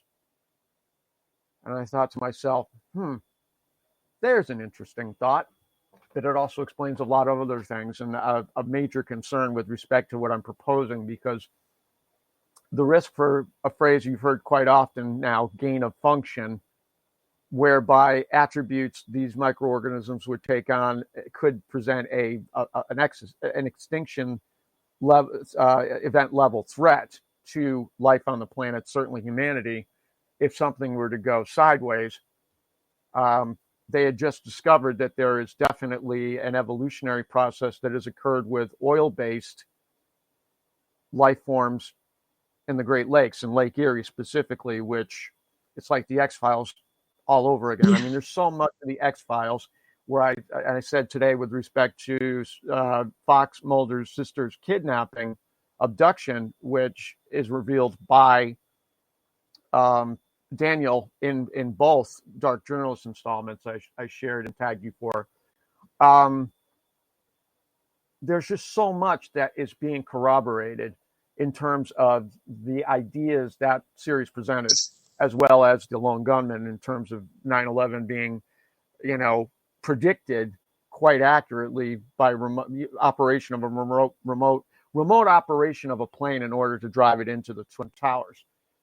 However practical it might have been at that moment in people's minds. But where was I going with this? My number one concern with respect any particular risk factor would be the possibility of gain of function. But just as an aside, I calculated that if an octillion plus of microorganisms to which Eugene was referring could produce that much piezoelectric or magnetostatic charge, you could indeed cause seismic events. Now, that's a very powerful thing for people to, it certainly would not be the primary source of it, but it's one where you start to say, wait a minute, okay, so what else is happening as a result of those charges being dispensed here above ground? You begin to start to understand exactly what's going on, how people are affected by other people, and the infrared radiation, certainly something I wanted to mention. I think I can say with confidence that the plates are transferring. The reason why there's a heating sensation that occurs with them is because infrared radiation is being directly transferred from the person holding it or the plate to the recipient, the person being treated. And you're talking about the Tesla plates, correct? Or yes, purple plates, yes. yeah. That's where the heating effect comes from. I'm almost certain, and most hands-on healers are transferring their infrared radiation because there's not enough otherwise to maintain zeta potential in the person that's been affected. That's a huge piece of how the plates work. It's not the only one, because it's also affecting immune system response. Like I said, just an aside, but it's further context for what I'm talking about here. Mm-hmm. And the value of them throughout our society, the potential value of those metamaterials in terms of protecting people. But again, the problem is the exploitability factor. That said, it's possible that they interfere with that. I don't know for sure, but I would suspect it's a possibility, because you're changing the waves, which are those who are monitoring them through their people's mobile devices may no longer be able to read them because the plate is interfering with them. I don't know for sure, but I think it's a possibility. At any rate, what I was saying is, so that's the one major concern I have with respect to doing this shunt in order to reach the salt water, to reintroduce it back into sufficient quantities of it back into the Gulf Stream, and by extension the AMOC. Now, my guess is you're looking at an expense of no less than $1 trillion to do this. There would need to be measures taken to that the material, the distribution of density throughout the material of this shunt did not cause interference with biological systems or marine life more than anything else, but certainly birds as well, because I think that there would be a field produced above the ocean surface too. Again, things I don't necessarily know, but I'm trying to provide for every possible contingency in this instance. Well, and sometimes you know things. How do you know? I don't know. I just know. It's like an internal thing, you know? Intuition. I'm a sensitive. I'm an empath. You are too. You know how it works. Kareem was one. There's a lot of us out there that some people never realize the extent to which they are, but this is the natural state. That's what a lot of those who would pretty much dismiss it don't understand. My grandmother used to tell my mother that the way that in the days before telephones were widely distributed around, and telegraph systems probably too, the Scottish Hebrides residents would communicate by telepathy with Scotland proper. This went on for a while. This was not uncommon. So it is our natural state. And I mean, I'm not going to sit here and tell you that I'm vastly removed. And I'm going to talk more about that when I start to get into the geophysical stabilization process. But I think a lot of us, because we're so disconnected from natural dynamics, that a lot of these abilities are not recognized or are just not accessible by many of us, because we've been numbed, for lack of a better term. And I value every aspect of modern life aside from probably a lot of the wireless systems. That's the one thing where I just draw the line. I really, as much as I can be removed from it, I'm gonna be, and we're in a fight. I mean, I fear the next step is they're going to try to get at our landlines. I am very, very concerned about that, and I will fight them tooth and nail. I don't know how yet, but I will not submit to being surveilled as a result of having to carry a mobile device in order to communicate with people. I will not lose my desktop access. Again, the level of criminality involved with these people is beyond the scope of me to even articulate adequately. They're out of control. I mean, it's like the analogy that I frequently make is you're dealing with a global version of Lord of the Flies. It really is that bad. Or if you like Lost, a lot of what went on in Lost, as I've said, was a echo of what's occurred since. So much of it, I could point to various parts of it very similar to the amount of recognition that was going on with the X-Files, but perhaps even more so in terms of specificity relative to our immediate times. But as to the astrophysical considerations, because I don't want to drag too much longer. I know that we're almost halfway through here, so. Yeah, we're a little past, but I'm going to let you keep going. But because All right. We're about to go, so finish what you're saying. So I've begun to investigate further the role of Sirius, the star Sirius, which is a white dwarf and a white hot dwarf star in comparison to the sun. But this particular theoretical physicist, Jim Wenninger, who I referred to on Facebook, I know that I definitely have tagged you for things, has adapted what I think is a very logical model in terms of how precisely the galaxy is distributed, and that we are actually part of a filament, a multi-fibered filament, which we are rotating around constantly. And there are three aspects to this.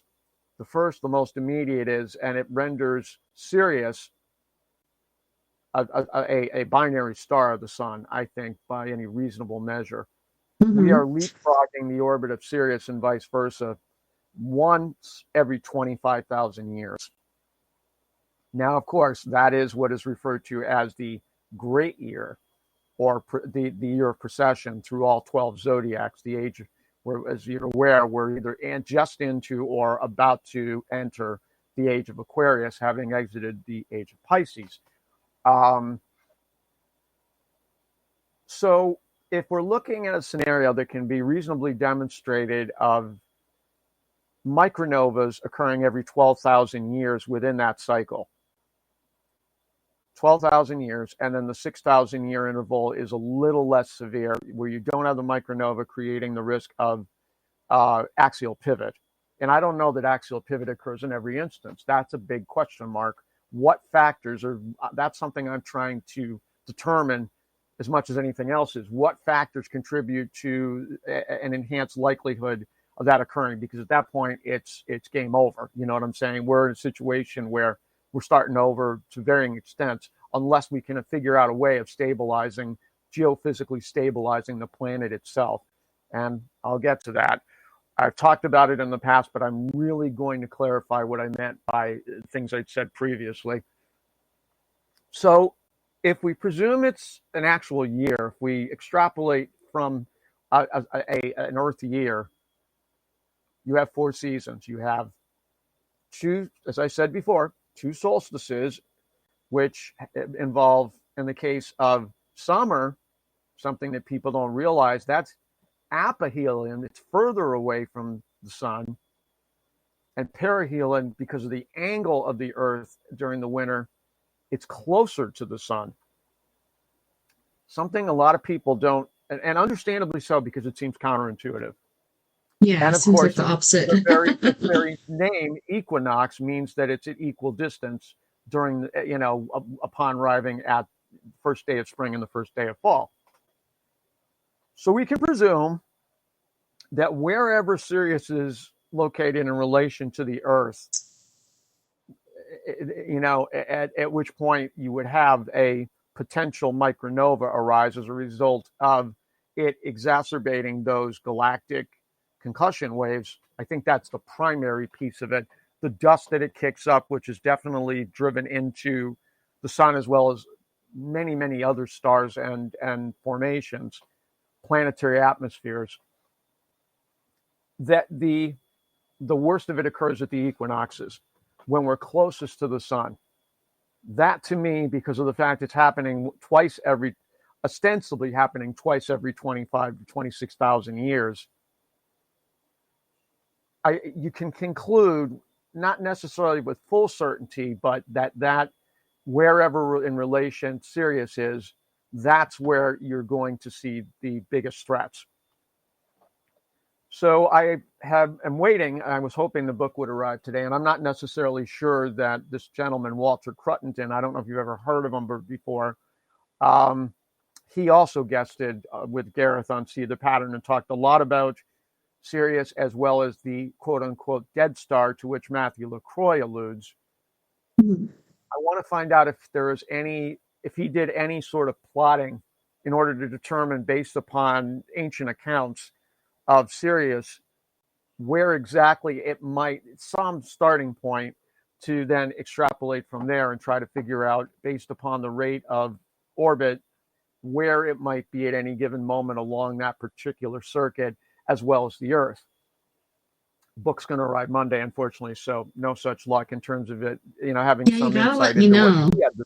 And it's funny because I've always been attracted to Sirius and Betelgeuse in that area of the cosmos. But we do need to go to our first break because my eyeballs are floating. So maybe you can put a little. I understand. I understand completely. Yeah, See you like, in what, 10 minutes or 5?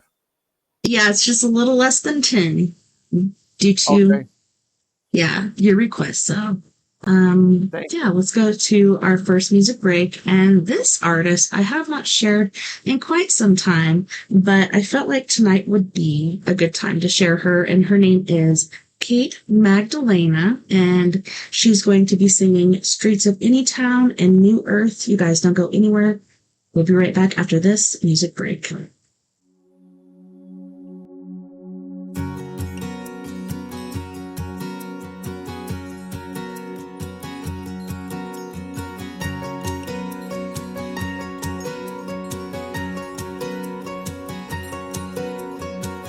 On a corner of the streets of any town,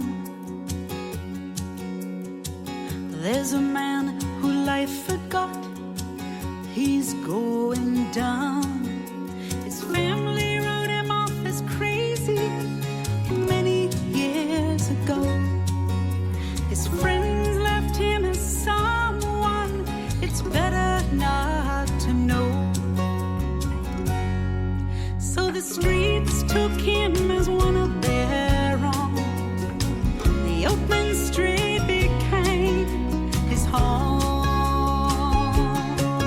And he laid his body down, offering to the ground on the corner of the street of any town.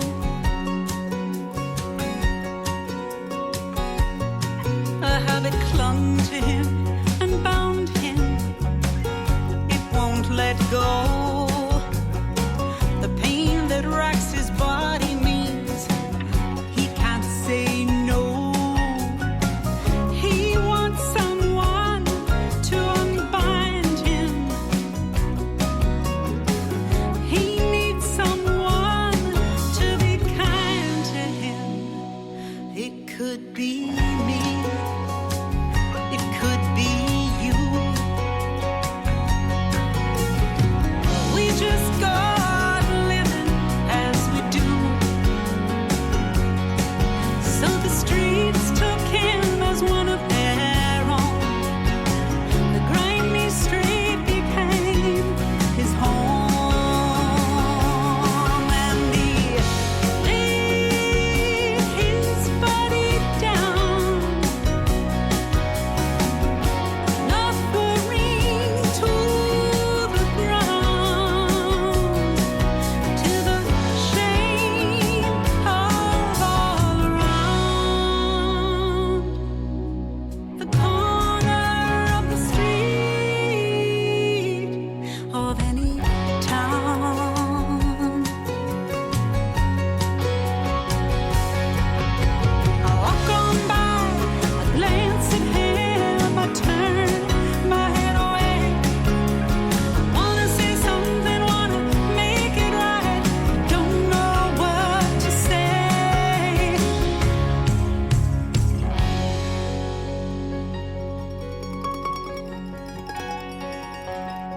There's a place in my heart that only God can open.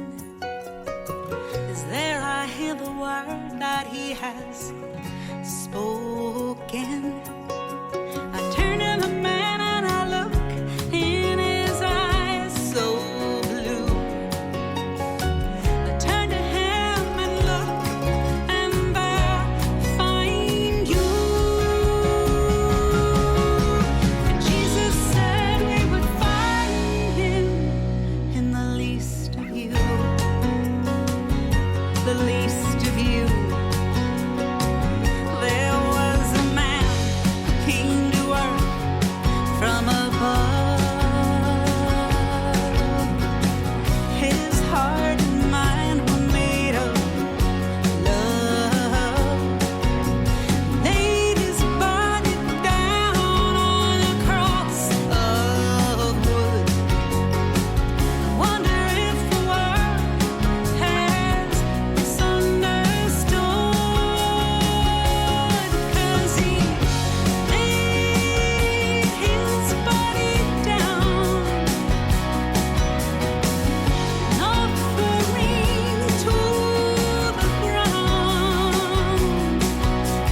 was walking, morning early, and I wasn't talking. The sun beamed honey on the white horizon.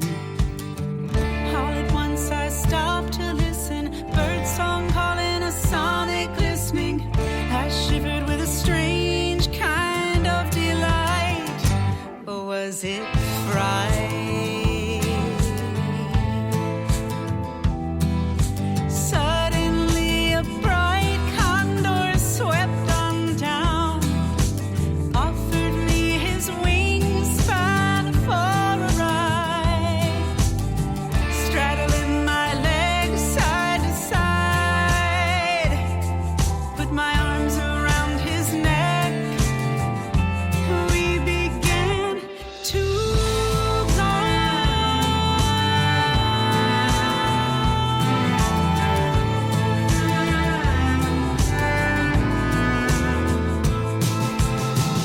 over and above the world we flew, surveying the land below.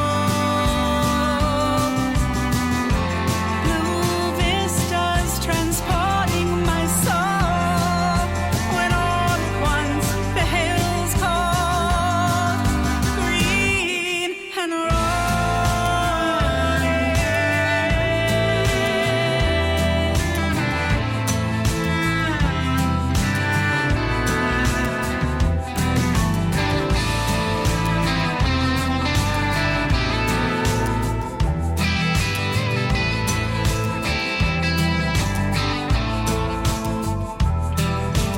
Down we went on a wind to the forested plain, when I found myself standing on the earth again. But it was an earth that was changed, that was made new again.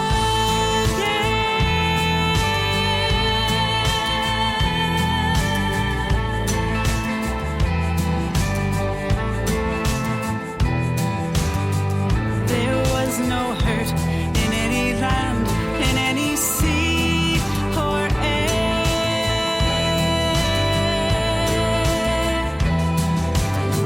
as people were free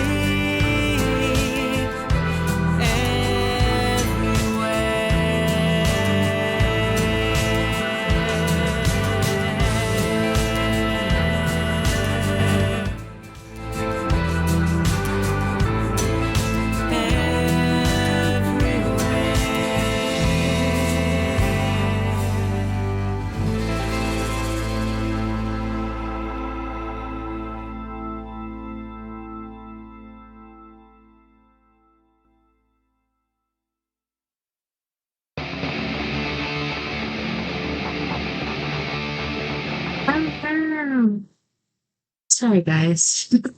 I thought I turned off the auto DJ thing, but welcome back, and thanks so much for joining us tonight on We Are Products News. Late Night in the Rockies. We have Mr. Jim Moses in the house, and I hope we can get to everything, but if not, hopefully we can continue this discussion.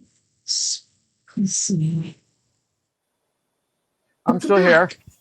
Okay. I was like, what happened? I got you back. Thank goodness. Yeah, I was just waiting for you to get queued up. But yes, so we were talking mainly about the patterns of Sirius and Earth's orbits and how much they are the primary consideration outside of the galactic concussion waves, determining severity of these reversals and potential cataclysms. The other factor to which I had made reference was Matthew LaCroix introducing what appears to have only ever appeared once in 1987, illustration of Pioneer 10 and 11's location at that time, or 84, I believe, anyways, relative to the planets and in the solar system, which clearly indicates the presence of a proposed planet X, which doesn't necessarily mean 10 in this instance, just more or less X marks the spot, as well as another twin slash dead slash binary star. Dead in terms of it being certainly a dwarf, but not like Sirius, a white dwarf. That is approximately, Sirius, I should clarify, it maintains pretty much between 7 and 8.5 light years from Earth, whereas this particular star is just under a light year away. So pretty close to between the Kuiper Belt and the Oort cloud is the estimation, from what I can see from the illustration anyhow. And nowhere else has it ever appeared. So is it just somebody projecting, more or less presuming that this was discovered in the course of both Pioneer 10 and 11's voyage? I can't say for sure, but it certainly is an interesting thing to contemplate. Again, Walter Cruttenden posits next to Sirius, the existence of Sirius, also this quote unquote dead star.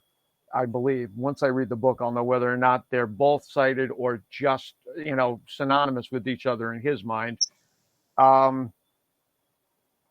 then the final big consideration in terms of optimizing effects is the aforementioned March 6th of 2046 double alignment, which is arguably the worst ever, certainly in recorded history, comparable when compared against the one that occurred before this the first millennium.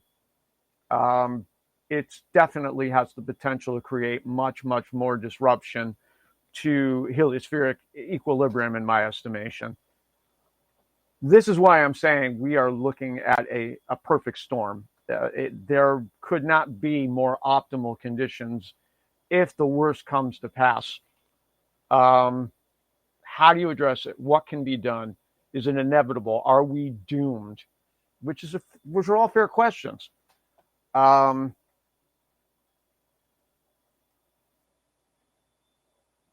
Let's start with talking about potential ways of minimizing the damage. As you may be aware, I have replicated the most ambitious project I've ever undertaken by far, what's known as an anti-nano triangle, that because of conflicts between opposing magnets can pull out an enormous amount in conjunction with electrolytes, basically salt water, Epsom salts, whatever you're using in the bath, can pull out an immense amount of conductive proprietary nanoparticulates, the aforementioned graphene, aluminum, probably barium, cesium, the radioactive stuff, basically, which is such a great cause of concern, as well as the polymers which might be entangled with them, hybrid materials. So there's that. And again, I don't know how viable it is to mass produce these, get these out as quickly as possible. I'm not finished with mine yet. I've got to go ahead and take care of 2 connections. It involves a flasher in order to indicate when there's a reversal of polarity, a vehicle flasher light system, the mechanism that allows for the light to flash on a vehicle. I'm just, again, replicating exactly what the previous person did off their video. And even then, that's not perfect. There's been a lot of false starts. I had hoped to have this finished 6 months ago, but didn't work out that way for a variety of reasons. Yeah. If this can be demonstrated to eliminate so much of the garbage that they're dumping on us constantly, we're internalizing, whether as a result of food packaging, things that are being disseminated from the air, the vaccines, so many different sources that are invading us right now because these people are not capable of acting responsibly. Money, money, money is pretty much their mantra. It's not news. I think that by switching from petroleum-based products, as I've said, the primary reason why Rockefeller authorized the Flexner report was to determine whether or not there could be an additional revenue stream derived from the coal tar wastes that are part of extracting petroleum and refining it to a lesser extent, which are by nature organophosphatic. And that's typically what our pharmaceuticals the base for our pharmaceutical industry is, what the things we take. There are things added in order to, produce desired effects, however much they're authentic. But the base material, the serum, as it were, is organophosphatic. And that's a lot of the reason why, because this is getting into pesticides as well, so much disease of basically endocrine disrupting chemical systems that have been in place for a very long time are producing predictable disease. The other half of that equation, and I neglected to mention earlier on, huge in terms of history with respect to healthcare, before Rockefeller and his cohorts, like Carnegie, like Mellon, like J.P. Morgan, like DuPont, got a hold of the medical system. A gentleman from France who unfortunately was a eugenicist, and again, that's a complicated topic, as everyone knows, Charles Richet, was actually awarded the 1913 Nobel Prize for Medicine because he had correctly and understandably recognized that as I alluded to earlier on, the direct introduction of proteins into the bloodstream produces severe responses, anaphylactic responses, and adversarial relationships, otherwise called severe allergies, such as to peanuts, peanut oil, eggs, wheat products, oats.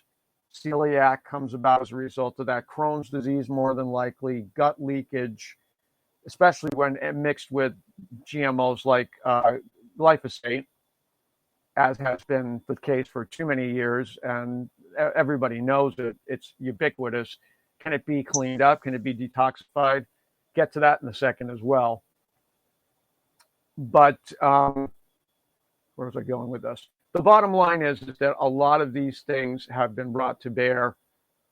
And Richet, had there been a real serious desire to respond to Richet's findings, our lives would be so much different. There would not have been millions of deaths as a consequence, certainly from injections, systematic injections. I'm here to say now that vaccines have never worked. They may indeed produce antibodies and the colloquial term titers, but it has not ever been evidence, and this is something that, again, has been acknowledged since Edward Jenner kind of presented the opportunity for elites in Europe to use this for genocidal purposes. Vaccines are for genocide. Let's be very clear about that. And they won't, obviously, it's not something they're going to easily admit in the United States, the association between both sides of the Atlantic, but it is ultimately negative efficacy for the reasons I've said. They compromise zeta potential more than any other aspect of our lives, or at least have, I think, the most, and lead to protein misfolding, which in turn leads to neural degeneration, brain diseases like autism, or not necessarily brain, but neurological conditions like autism, like Alzheimer's, like mad cow disease. All of it is stemming from the compromise of zeta potential. All of it, without a doubt. The protein misfolding is the first step towards cancer to begin with, because you're changing the surface area.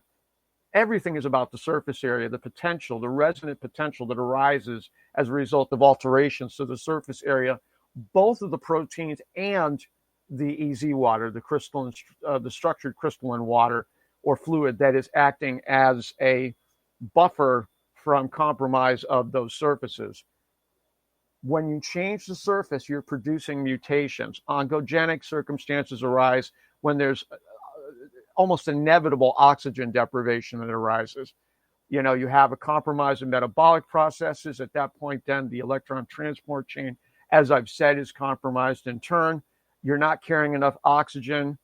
The oxygen supply is the starvation that occurs ultimately, as should be evident by just looking at the model. Yeah, damages the brain, for sure. They're useless. They are absolutely useless. Vaccines have killed so many people In my estimation, based, when factoring in for a generational transfer, you're talking about since Jenner came along, it's got to be close to 1 billion. A billion When they talk people about, have suffered like, premature death as a result. do you not realize how much these have helped us? Well, how come people have measles again? How come these other things are breaking out? Maybe they've mutated or whatever, but I don't know.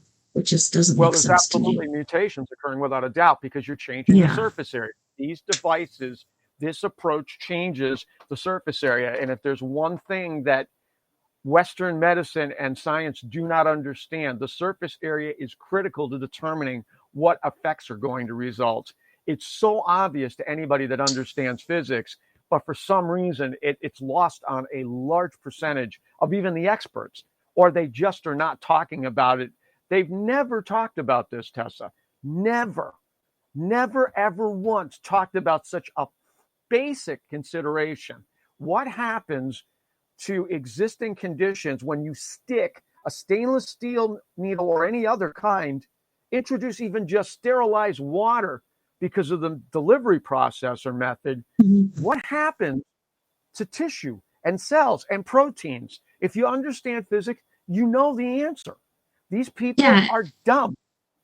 Maybe. And there's another thing I discovered too. Like, okay, we're going to go in and see if this tumor is cancerous. So we're going to do a biopsy. Once you do that biopsy, it breaks open the tumor, which is meant to protect you. And then that's when it becomes cancerous. I don't know if that makes sense. And that's but exactly right.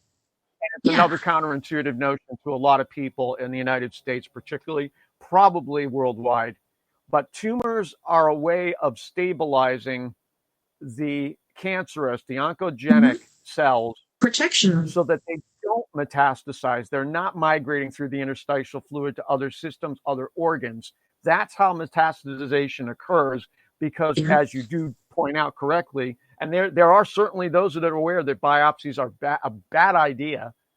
The tumors have a much lower electrical value being generated, 20 millivolts. Under 20 basically is cell death, mitosis. Your average charge, particularly at the time of replication in the ion channels, is anywhere from negative 50 millivolts to negative 90 millivolts. And the problem is that when you're starting to mess around with something that changes that constant, that range, in the instance of something which would agonize the virus, the protein, basically what a virus is, the name means poisoner, and it's not alive. It never is alive. It's toxic. It's a poison. It's a peptide. It's an enzyme because it's designed to provoke specific biological changes as part of the metabolic process. When you introduce anything that is going to change the structure of the protein, the complex chain, which is what a virus essentially is, a formation. It may not be a chain per se in the literal sense, but it definitely has, or protein chain complex more accurately. You've got a combination of different proteins that are communicating resonant values based upon their structure. There is one particular problem that is identified by the March 2019 Nature comparative graph where viruses are concerned. They produce a harmonic that is identical to the low end of that millivolt range, 500 millivolts, which is half a volt. And there's no question that harmonic will by itself disrupt processes, cause agonization because it's so much stronger and it's resonating. There's that relationship to the minus 50 millivolt value. It's devastating. You're basically creating all sorts of mutative processes as a consequence. Throw in the hypoxia, and then all of a sudden you've got the perfect conditions for cancer.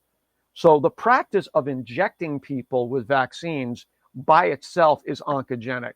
This is the way we need to start looking at it. Also, I don't know if you know or not, but ever since they started to give the, COVID, whatever you want to call it, vaccine, the number of people with cancer, especially younger people, have risen at least 80 to 90%. Hey, where did without that a come doubt. from? I don't know. Could it be, these proteins that weren't supposed to be there and DNA? Like, why are you going to do that to people? Ugh. There are five principal parts of the injections, including those not novel.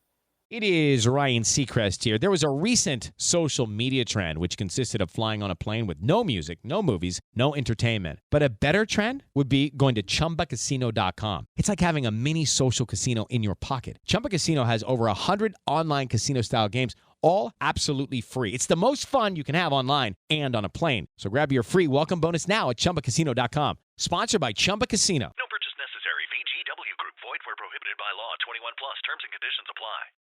Yeah. But the major ones that are an issue are the Henrietta Lacks cells, which are the most malignant in history. And there are literally miles of them that have been injected into people. Miles.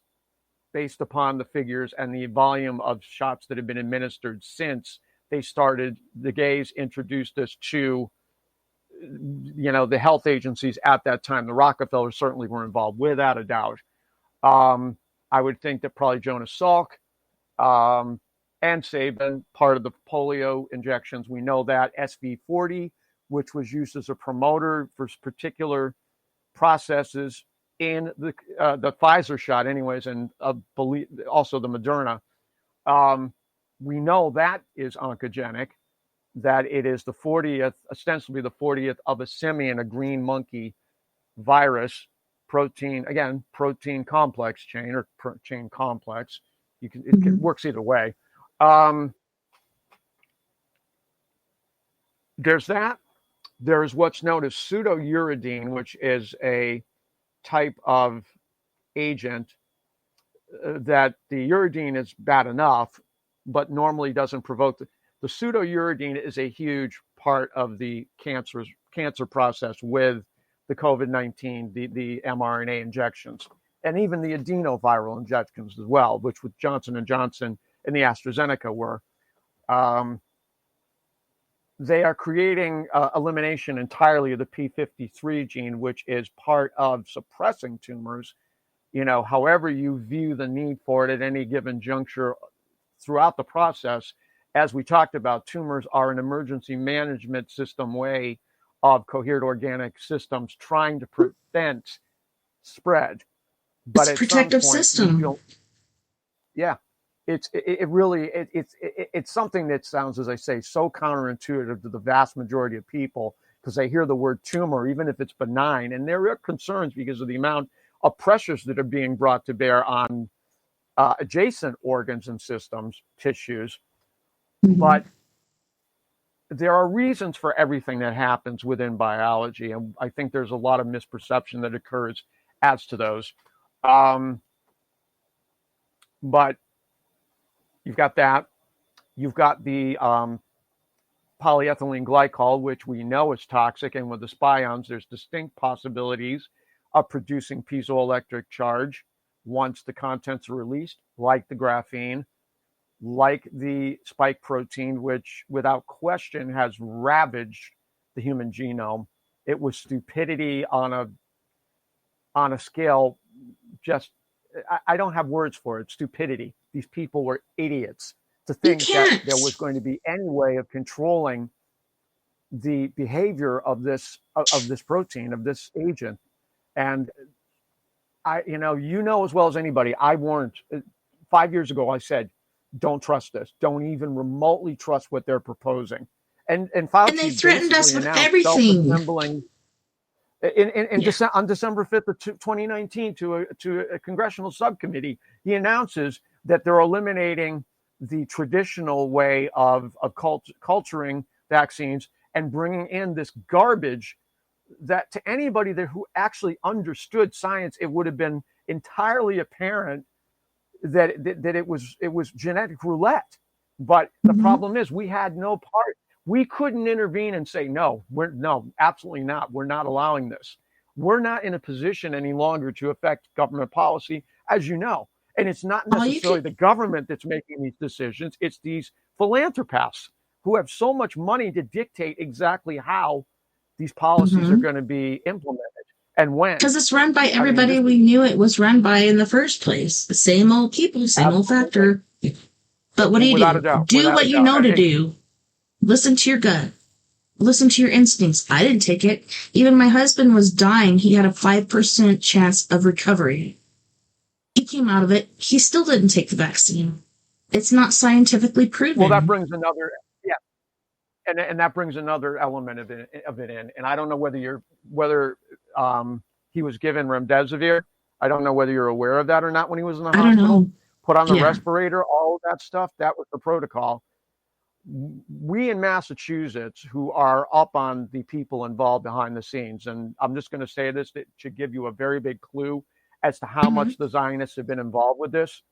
It was Yes. Benjamin Netanyahu, along with Mitt Romney, who started the Boston Consulting Group, which is basically a front for Pfizer. These two people I don't trust. Out of Cambridge, all of it, and everything. Cambridge is Harvard, MIT.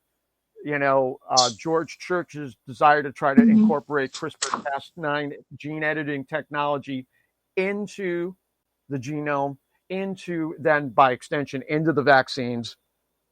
How much of this experimentation was done to see whether or not there were ways of making them resistant to ecosystemic changes once the worst of this reversal arrived? As I've said, the alleged tardigrade DNA that was incorporated, you already have in the case of the virus itself, the protein chain complex, 36 venotoxins, peptides that included 20 serpents, including the crate and the cobra, multiple crate and cobras, the conotoxins, which is the shell-based type, various mollusks and so forth, and then a starfish of all things. That's the 36, which the Italian team identified in 2021. I mean, I have the report. I've got all of them. Starfisher. It's just a level of insanity. And we know that they were looking at this for ostensibly therapeutic purposes. But when you're combining that number of venotoxins, it's not for good reasons. I don't care what anybody says. There's no way that it can be demonstrated to me any constructive purpose is available as a result of putting that sort of thing in there, and certainly I would imagine it was in the vaccines as well. The amount of stuff, the parasites that were incorporated, the Hydra vulgaris that were identified, the new life forms that arose, again, getting into the oil-based, petroleum-based that were discovered in Lake Erie last week. And what about nanotech too? Like, that would be a perfect setting to introduce nanotech. And it has been. They want to be able to control every aspect of people's biological functions through artificial or synthetic means. I mean, I haven't overlooked the nanotechnology at all. That's what Fauci announced, self-assembling nanotechnology on December 5th of 2019. And of course, that was preceded by, I can't think of what it's called now, Agenda 201 or whatever it was. One of those damn agendas. I'm talking about. Gates was a big part of underwriting it. Oh my gosh. And of course, I can tag you for the biodefense plan. This is something that, thankfully it's passed and hopefully it will never happen now. But in 2024, there was a biodefense act proposed by the late Senator Joseph Lieberman of Connecticut. A lot of the same people involved with trying to promote contagious cancers. John Brennan, Dick Cheney, Donald Rumsfeld, and then there's many, many more names. A lot of the Midwest has been involved with this in conjunction with Zionist Israel, transfers of fissile nuclear material from places like Piketon, the TVA project, even going back to the 30s with Alexander Sachs, who oversaw that. So much that has gone on, the Manhattan Project as well. So much what went on in the Midwest was as a result of organized crime. The mafia was being fronting all along for the Jewish gangs, Meyer Lansky having pretty much control of it all, but there were others, Stone, The other names that are eluding me now. I mean, I didn't get too deep into that because I think it's minutia. We are talking about a conspiracy of scope that is, like I say, beyond most people's imagination. They can't handle it. And I don't know at what point we start talking about that, or maybe it doesn't become necessary. The most important consideration are the potential remedies. So let me get back to that. We've named two of them, the anti-nano triangle and the radioprotective agents. So there are those two. And they kind of are, in between that, I'm looking at means of introducing,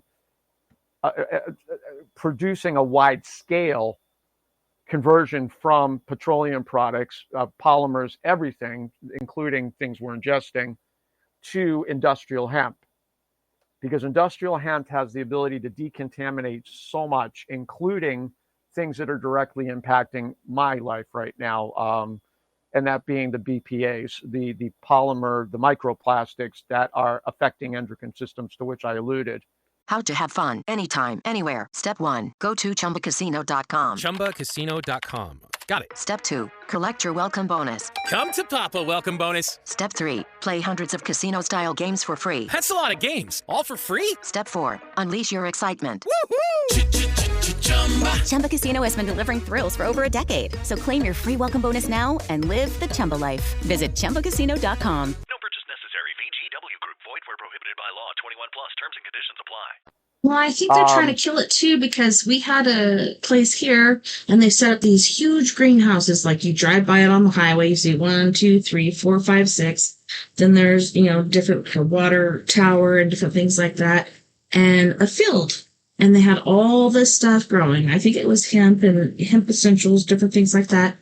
And then the very next year, they're selling it all. Why? Like, that was worth so much money. It's because the government kills it. They don't want it to go. They don't want it to last. They don't want it to work. Correct. There are serious factions in the United States government, Texas being one of them, because of this whole reefer madness lunacy and the psychoactive consideration with respect to cannabis. Yeah, that's ridiculous. They cannot make the distinction between hemp that's being cultivated for the purpose of smoking, ingesting, strictly to derive psycho effects, psychoactive effects. I was reaching for it. Various types of ways of mitigating stress, different types of diseases, including nausea, cancer, for that matter. So many different things. Oil. Yeah, this was put on earth for us to use. This was the best medication we could have, according to God, but... Well, again, I don't necessarily go to that extreme, but it's certainly useful to certain people without a doubt. I think that's been demonstrated overwhelmingly. But what is the frustrating part of this is that if industrial hemp was introduced, we could decontaminate a significant amount of the United States fairly quickly. There's talk, as I said, with respect to Dennis Watts. He proposed, as did the person he was working with in India, a way of decontaminating nuclear waste by virtue of hydrogen isotopes. But this would address a lot else. Certainly the polymers, the organophosphates, and possibly glyphosate. There needs to be testing done. No question, there are large bodies who are concerned about the toxicity and the epidemic potential with respect to the polymers, the microplastics. I mean, obviously, the other nanoparticulates are going to contribute. And I do believe that cannabis and hemp are, they're closely related, but two different things. One is meant for medication on a very large scale, and the other one is meant for like ropes and all kinds of different things. Had we used hemp instead of plastics and other things like that? Yeah, had we used hemp instead of plastics and stuff like that, would we be in this boat? Except for the whole, inoculations and jabs and such. Well, I mean, I think that at this point, I'm going to say a significant portion, at least 50% of the American public will never take another injection again, whether it be novel or not. I think it's up to 50%. They do not trust the CDC, the FDA, HHS, any of them. When you have the Department of Defense making decisions as to people's health, that's the check please moment. And I mean, again, my brother was the canary in the coal mine. because they were absolutely overseeing this program. There's no doubt in my mind. I have no doubt any longer in my mind, based on the knowledge, the information that I got at not long after his death, as well as so much which has emerged since. But nevertheless, the point about industrial hemp is it is extremely versatile in terms of being able to utilize for building material. I have identified what I feel, and I have in my possession a very, very advanced system of purification utilizing in part industrial hemp. There needs to be experiments done with respect to direct introduction through spigots that were lined with industrial hemp, possibly a piezoelectric agent that would produce structuring so it could be most readily assimilated once people were drinking it. They wouldn't have to process it as bulk water because it wasn't structured. You know what I'm saying? It wasn't vitalized by the transit process. Whereas if it were possible to derive that just by virtue of immediate introduction into people's homes, businesses, I don't know if that's possible. The experimentation, to the best of my knowledge, has not been done yet, but I think it's imperative in terms of being able to revive a large number of people's health quickly to meet and the it's not challenges widely of what known. we're facing. So that's the third piece of it. Also, to reestablish a proportional carbon compound, particularly, boy, that sounds redundant as well. But you know what I'm saying? Particularly. The balance of carbon compounds in the ecosystem could be very quickly reestablished.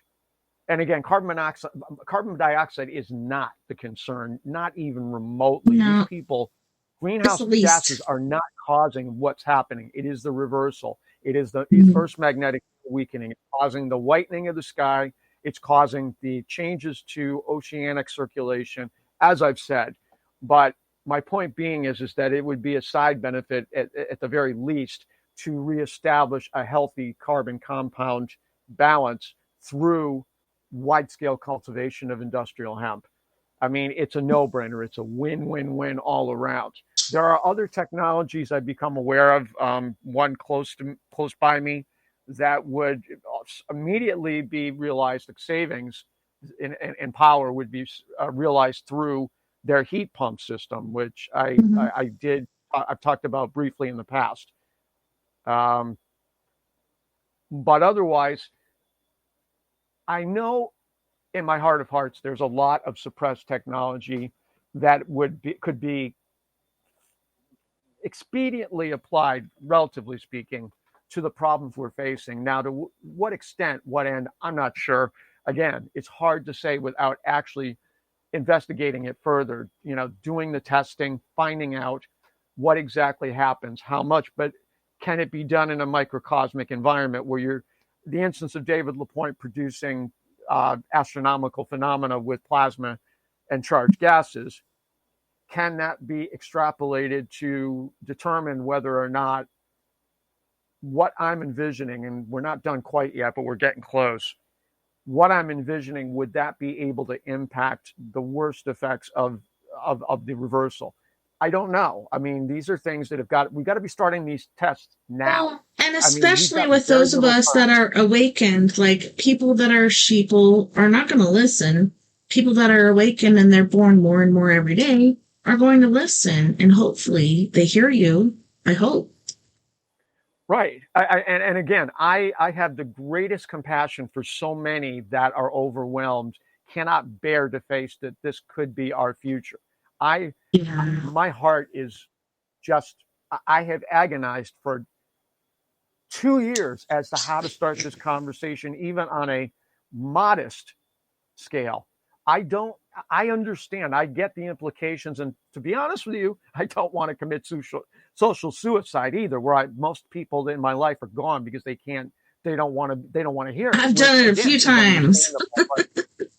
Yes, I know. I can't afford it, realistically speaking, because of who I am. I mean, a lot of us, it's just, we're not average bears here. You know what I'm saying?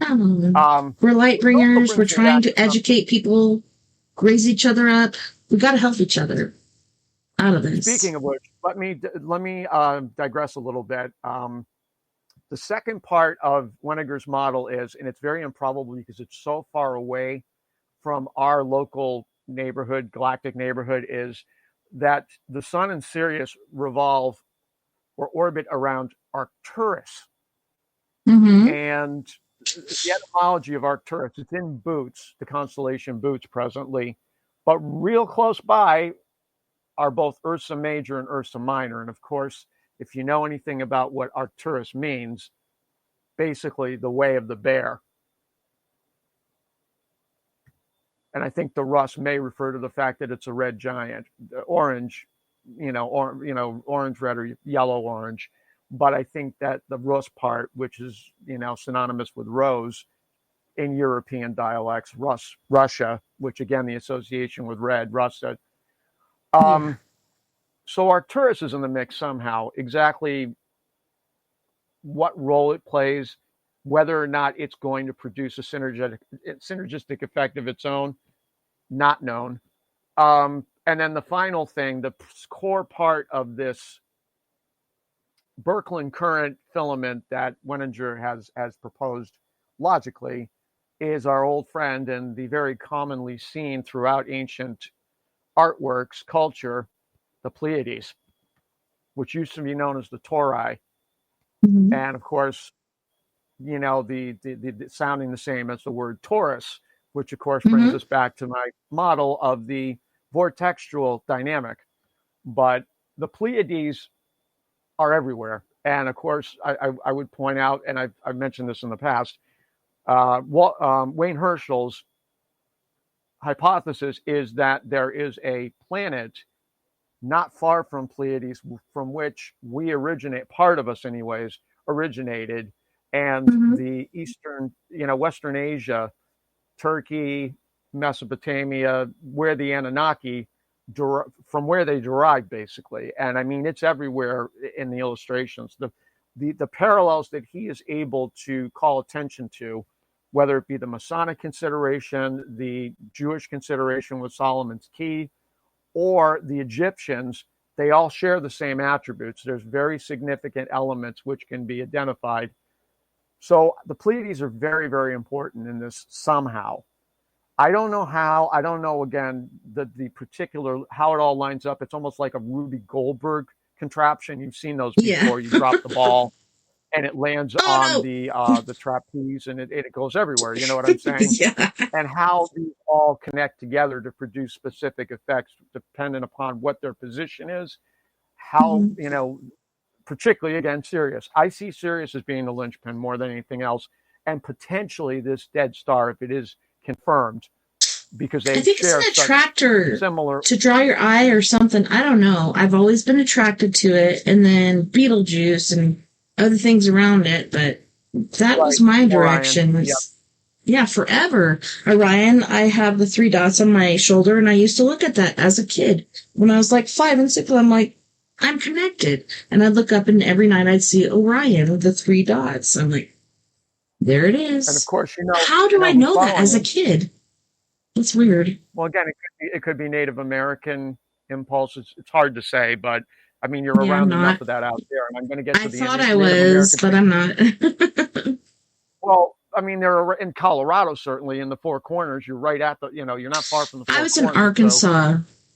I was in Arkansas at the time. I come to Colorado later on in life, but well, I'm saying I at lost this my present mom. moment, anyways, you're around enough of that Native American culture to varying extents. No, I wasn't. Well, maybe not immediately, but you're closer by it, perhaps than a lot of other people who are listening right now. It's hard to say. Nevertheless, my point here is that Sirius is in Canis, which follows Orion. So to me, the relationship between Sirius and the Pleiades has got to be significant. I don't know exactly how. I don't know. But to me, I think that, as might be expected, Arcturus, despite its size, is an outlier when all is said and done. It could still have a distinct effect because Mercury has a very significant effect on the sun in terms of producing sunspots, if you are to believe, and I think it's legitimate, among others, Maurice Cotterell's contention that because of Mercury's rapid rotation around the sun, it creates stresses between the polar region and the equatorial region, which are rotating at different rates as a consequence.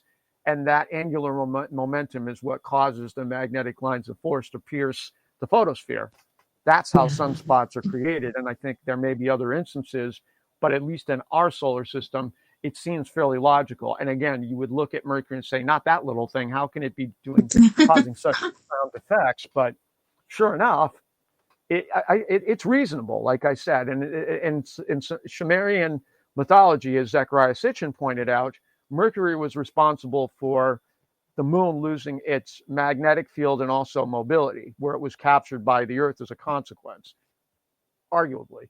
But so hasn't it in fact been going like further and further away from us? And just recently, the Earth went the farthest away from the sun than it had in the past, and so it was like the longest day or shortest day? I can't remember, but it's just weird how these things are happening. Because, the longest versus shortest day. The days are getting shorter because of the fact that, number one, the planet is certainly being affected by the weakening of the magnetic field, but also it's because of the fact that you're dealing with a situation that a lot of the force is being removed. So it's spinning a little bit faster than it was previously, not by any large margin, but I can't tell. Moving away from the Earth. And that is, I mean, again, it's not moving away fast at this moment, but over time, that's a definite concern with respect to life. Yes, definitely going to cause some magnetic something that is not going to be good. I don't think so. I mean, again, in as much as it continues, if there's a certain amount of arrest that occurs, different story where it kind of reverts back to its position. But again, we kind of have a false sense of security that many people, without, placing blame, they don't understand how precarious is our existence, the conditions for our existence. Which brings me to my next step. Talking about the geophysically stabilizing the planet, and how that's done is to take a look at the topology, the topography, but more often, I think the word here that applies is the topology of a particular area where people live. What can be done? What are the conditions? Where I live, there's an extinct volcano, and it is largely comprised of basalt as a consequence. How much of the telluric, resonance is emerging as a consequence of that? Because basalt has crystalline properties. It's producing piezoelectricity without a doubt. So how much is that affecting our lives, our health, whether it be positively or negatively, just to understand what variables are involved for that? What can be done as necessary to cause some leaking off of that telluric energy, if it's necessary, from the mountain and from other parts? Placement, feng shui, basically. The idea with feng shui is very much applicable here, and dowsing and anything associated with the direction, the optimization of these forces that exist in order to support life, materiality. And again, how much infrared radiation is playing a part in this, I don't know for sure, but I think it's significant. I think that the channels of the currents, not necessarily electrical, but certainly magnetic, or combination. Magnetic. The chakras constantly being informed as a result of these different densities of waveforms. All of these things, I think, are directly related to the layout, the design, the architecture, if you will, of a particular area, town, city. And if there are ways of being able to inexpensively optimize how they're affecting our health, it's worth looking at. And I'm doing it where I live. It's a suggestion I'm going to bring. And I'm also reached out to a Native American tribe representative here in Western Mass, start beginning to create a greater awareness of these concerns. I've reached out to Jim Vieira, who has investigated a fairly famous site to the north of me in Hampshire County, Goshen. There is a complex which is estimated to be about 10,000 years old. He's involved with stonework. He's doing, Oh yeah. various types of cairns. All this stuff is slamming together all at once. It's like all the things that we thought are working. It's like slap, there it is. And I don't know. To me, it's like I knew it all along. In so many ways too. Yeah, it's not that it's good, but it's like we knew. I'm hoping to see if one of the three mayoral candidates here is open to the idea of trying to determine. Peter Shampoo, as I said earlier on in the show, has given me an idea as to where something might be placed as necessary to produce optimal balancing. And I have an idea as to what form that particular stonework might take that would be very apropos for the area in where I live. Then we start to get into the really, really advanced technology, the things that I think science has been suppressed. I think that there have been enough instances shown us, not just 9/11, but certainly the Philadelphia experiment, what went on in Montauk and Eastern Long Island. Starting with the ionospheric heating arrays, and there are definitely more than one of them. It said there was a gentleman who was a part of Raytheon who witnessed a system, a network at the South Pole that was very strong. And it seems like, based on the description, it was some sort of ionospheric heating array. Depending upon how much there is magnetic potential to bring this about, once there was a fair measure of safety, a sufficient measure of safety as a result of the radioprotective agents being introduced into the ecosystem, because of the fact that these arrays do push the ionosphere 80 miles out into space, and by densification of specific areas through calibration with just such a computer system interface, it is conceivable that whatever ejecta emerges from the sun, whether it be micronova level, it could be deflected and then secondarily, by virtue of transmuting the vacuum in a direction which is not going to otherwise affect the solar system, to produce a wormhole, a collapsible wormhole, which, again, depending upon whether the MMS system is able to do this, even if they've been doing it to some extent in the Bermuda Triangle, other places on Earth, just to kind of, have that sadistic fun for themselves. If there was a way of being able to transmute the vacuum, as I believe, based upon Tesla's experiments, based upon others, that have explored this particular avenue, and then collapse it in a way so that it neutralizes the ejecta, I think this is feasible. I don't know what would be required to bring it about, but it would immediately create a system that would allow for, depending upon how rapidly this interface responds with say, a quantum computer, to deflect everything around the planet into designated places where it was not going to present a threat, was not going to destabilize heliospheric equilibrium. I mean, certainly the waves are going to be a problem. Now, this is not a situation where I think you can use the analogy of like water off a duck's back. No way. No way. It would have to be a universe-sized duck, basically. I think when all is said and done, if you were with trembly parts. Yeah, it doesn't add up. Much larger than the galaxy itself to be able to, equate to whatever water was being pushed onto a duck as a result of it, progressing through a body of water. My point being is that this is a very, very serious threat that is here. We are in the midst of this. We don't feel it to the extent where it's going to be causing wide-scale panic all over the planet, but there's no question it can be detected based upon what I've already talked about. So that's the big, that's the Hail Mary, that's the swinging for the fences remedy or potential contingency for informed response. How you begin to affect something like that, where the people are. I'll be honest, given what we talked about with respect to the reply that Vogt received from the Pentagon, there may be operations already in place. However toxic, the satellite network is, the space fence, as Alana Freeland has referred to it.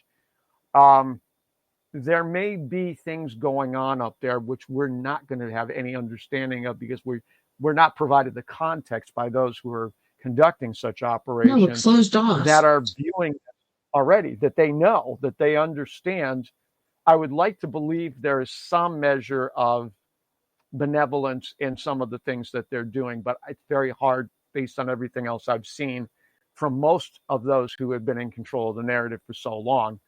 I've talked about Rockefeller and the Near Eastern Native American tribes on Jekyll Island and what they did. So, I mean, there's just so much vile activity occurring in the name of ritual, in the name of custom, in the name of things that are very much associated detrimentally with tribalism, which is not. Well, and I've also wondered, what they've made us do, how vile and disgusting the things we've done. Could they not have put that upon the native peoples too, or indigenous peoples? Who knows how long they've been around and who they've affected? Because I think we're all peaceful people to begin with, but there's something there that perverts us. Well, part of it is the threat of death, of demise, of ceasing to exist. And the thing that's so frustrating is that their narrative has gone to great lengths to basically stigmatize so much about our lives: physical intimacy, Native Americans, same-sex love within reason, obviously respecting boundaries, understanding that people may not necessarily, as much as they desire for reasons that have been perhaps somewhat superimposed, they're not ready. You know what I'm saying? They're not emotionally mature yet enough to enter into, and not just necessarily same-sex, polygamous relationships, all these aspects of human experience and interaction that they have basically hijacked. They have made it, somehow shameful, dirty. We have been basically reduced to animals as a result of how they characterize us in organized religion, in historical accounts. And the Native Americans have suffered. I mean, I'm a Native American advocate in my own way. A lot of the work that I want to start doing is to really try to rewrite the story so that many, many, many more people know how extraordinary these tribes were. And a lot of them were peaceful. You're absolutely right. No, they're so intelligent, so smart. They've been here forever. But yeah, they kind of get pissed off when you try to do that. I know from experience, but... Oh, without a doubt. They want to be able to manifest destiny model of the Zionists. I mean, that's where it comes Doesn't mean we don't care. It is, kill or be killed, survive, conquer, take, because somebody else, you may need it one day. It's kind of like the rationale. And we can't live. We're not. It's an end game, Tessa. They will lead us off the cliff without us necessarily being, there's a lot of us that are certainly too aware of as much, but a lot of others will not understand the deception, the long cons, all of them that have gone on for millennia, going back. And that brings me to today. What do you think? What's that?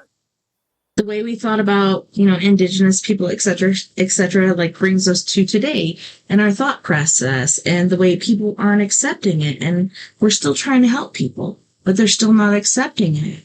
They still think we're crazy. We're loco. We're out of this realm. No, we see things. We know things. We feel things. How do we know? We don't know. Sometimes we do, but we need to get on the same page. Is that I think there are more people than ever that are seeing, as a result largely of what's gone on in Palestine, but other places. Oh, yeah. They're able to draw the parallels with what went on, how the black, African Americans were treated at certain junctures. They know, some of them know that it was Zionists that started the slave trade long ago. That is not news. Yeah. I haven't fought with my old man about this, but I've stated this. he's like, oh, well, this is just a thing that Israel and Gaza are doing. No, Israel is, oh, what is it called? They're basically trying to get rid of Palestinians.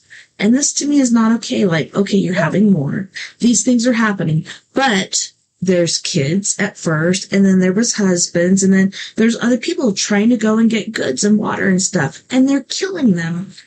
Well, if they do that, they're killing the younger of them, which you want to do that when you're in warfare, because if you kill the younger, they're not going to come back for you. So the whole thing, let's do it. I don't like Netanyahu. I think he's a Yahoo, so to speak.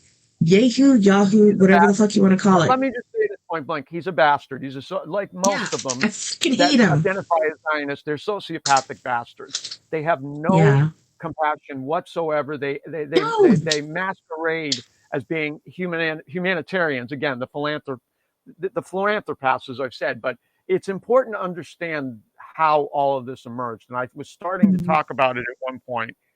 You go back to 1865 when Lincoln's Department of War head, William Seward, no, Stanton was the warhead. Seward, I don't remember what department he headed, but he bought Alaska.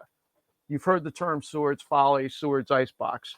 People didn't know why or didn't understand the motivation behind the United States purchasing the Alaskan territories. Well, here's what explains everything that's happened since. The idea was they were planning to construct a trans-Pacific either tunnel or bridge to Russia, to Eastern Asia. The European elites, because of the fact they derived from Western Asia, from Turkey, from as it is stated, the cradle of civilization, Mesopotamia, Samaria, which is the Jewish traditions. And again, I'm of Sephardic derivation myself on my father's side, so I know this stuff. I understand. Well, I'm open to everything until it comes to genocide. When it comes to genocide, I'm not for it, you know. But sorry, please continue. But here's the thing. Here's the thing that I think people in the United States have to understand if they don't already. Ukraine, Israel are all bridges to what I refer to as the new, or not the new, but greater.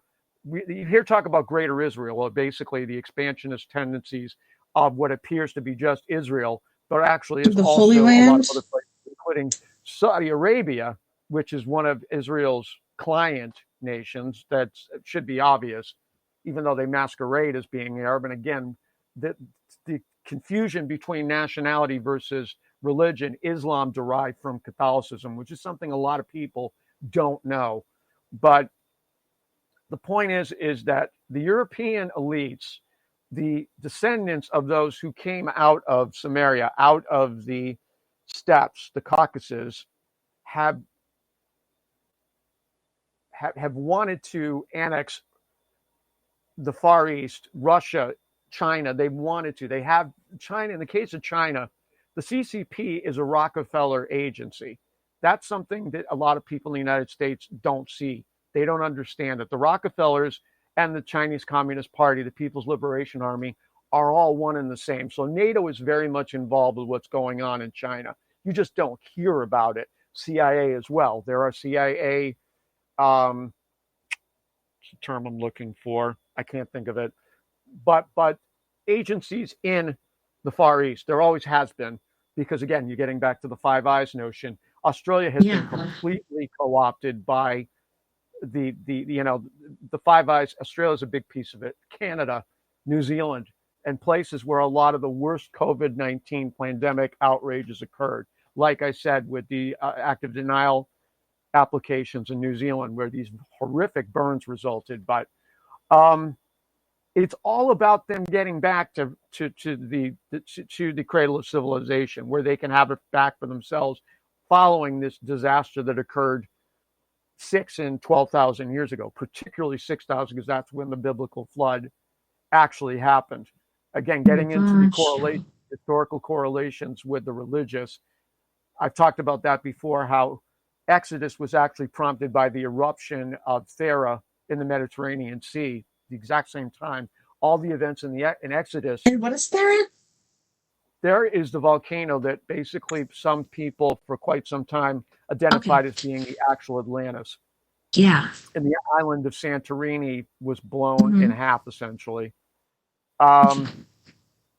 My point being is that so much of what we see with respect to things that are going on in Israel, going on in the Ukraine, why Russia has been demonized for, and I'm not saying I want to live like They used to be our allies.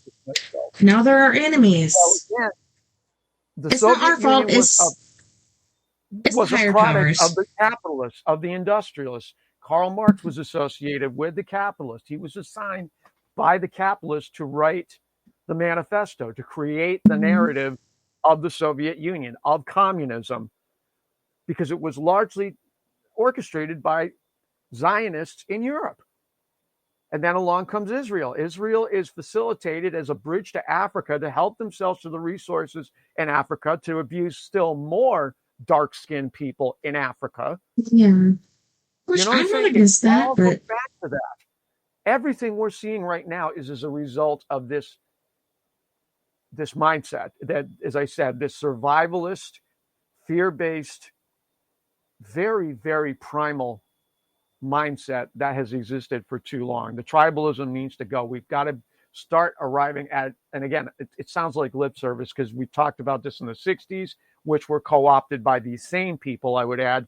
I just say to anyone, you can decide what it means to you, those things that emerged, the music, the counterculture, all of that is yours. They can't tell you what you're supposed to think or feel about it, but they have been definitely involved.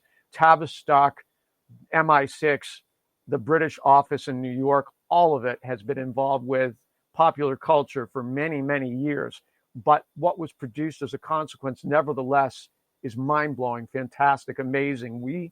My generation in particular, was blessed with some of the most amazing art ever. And a lot of people might scoff at that because, of course, they have a very purist attitude with respect to what constitutes art. I have in my own way, as you well know, but not to nearly to the extent that these people I'm talking about. And a lot of them typically are part of the elite communities. You know what I'm saying? They are very snobbish. And I hate that. Yes, we're getting close to the end, and I want to thank people. I really want to encourage them to explore this, to have faith in themselves. I've said this many times in previous appearances. We have got to start finding ways to build trust in systems. We really, really need to look at the reality, economic in particular. So many of us now are being priced out of our lives, not by accident. I'm struggling. I'm scared. But the best way to fight back, against the fear is to feel like you're doing something to improve the conditions. I know it's not easy. There's so much control that is in the hands of people that clearly have no real interest in our well-being. So we got to, as much as possible, take it into our own hands, start figuring out ways at the local level. This does not mean, we all need to make peace with various things. I use eBay. I occasionally use Amazon. I have to go to Walmart despite not wanting to, but it's a matter of measure. As much as possible, if there are alternatives to them, avail yourselves. Again, also, I know that cost is a factor. I quite personally, for sure, we've got to try to find a way of striking that balance as well, but also constantly be working towards strengthening conditions at the local level, making them healthier in ways that allow people to not be impacted too strongly, that they have a matter of choice involved. I think we cannot lose sight of the choice, because that goes directly to the free marketplace of ideas that I have really espoused, where everyone is able to contribute. They feel like they're valued. They feel like they're making a difference, and everybody benefits as a consequence of that. The more that we can start to really get a little crazy about the possibilities, to quote Seal, and I've made this analogy before. I love Sue. You know, that album is very, very important in my life. He's a good guy, period. On so many levels, you know, in terms of what's going on. I have surmised that one of the reasons he broke off with Heidi was her association with Victoria's Secret and Les Wexner, who is a big part of this, in association with Jeffrey Epstein, the Maxwells, including Ghislaine, Robert, Bill Gates, among others. And again, there's people I'm leaving off the table, but nevertheless, he understood and he could not be part of that. And I don't know how much, you know, I imagine there are people out there that cringed when they saw the Mountain Dew commercial where he actually morphed into a seal, which I saw that. Kind of like, was that a jump the shark moment? Because I mean, he hasn't recorded in quite a while with respect to new material, rather than the covers he did for a while too. So I don't know. My point being here, there are people that get it in a way that doesn't necessarily mean our lives are going to be constricted as a consequence. The more that we feel like we've got that level of freedom without being reckless, without putting others in jeopardy as a result of those that have had so much control for so long, really getting at the truth. The key here, more than anything else, is being clear that we see the truth, that we know what's real, and we're responding to that as opposed to what we've been told we should be responding to over the ages. And it requires further courage that people, but the more they're able to, the more that they're encouraged, again, that word not being a coincidence, within the local community, the more that they feel like they have the opportunity to be part of improving the condition of their lives as much as everyone else's. And this is, again, something I'm really going to try to emphasize to this first of 3 mayoral candidates, because I think it's something that's been largely missing here as much as anywhere else in the United States. I can't speak for the rest of the world, but I suspect it's true throughout a lot of it as well. This will be, for all practical intents and purposes, my final, or my defining, shall we say. I can't say final because I suspect there may be an interest, depending on how much my role in all of this is. We have a little less than 6 minutes going, and I think you can do this. You got this. Well, I'm wrapping up more or less right now. That's what I'm saying. You got this. About what we've gone through, what I've recognized, what I want to be doing before I'm gone this time around. Off to another experience, another material experience to varying extents. Perhaps, or maybe just pure ethereality. I'm not sure. I know it's certainly that I don't want to come back to more of this. That's a big part of why I'm doing what I'm doing too. I just, enough. This is way, way, way too old already.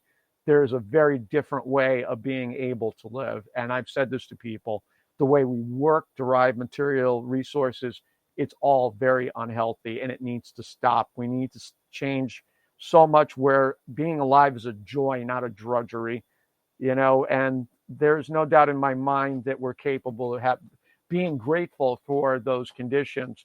From a very early age, we will understand their value unequivocally. We won't have to ask, what does this mean to me? We'll know, and others will know, and there will be a respect for that doesn't attempt to rob us of that gratitude, that value, superimpose things that have nothing to do with what is of value to us, which has happened far too much already, as I think many of us would readily admit.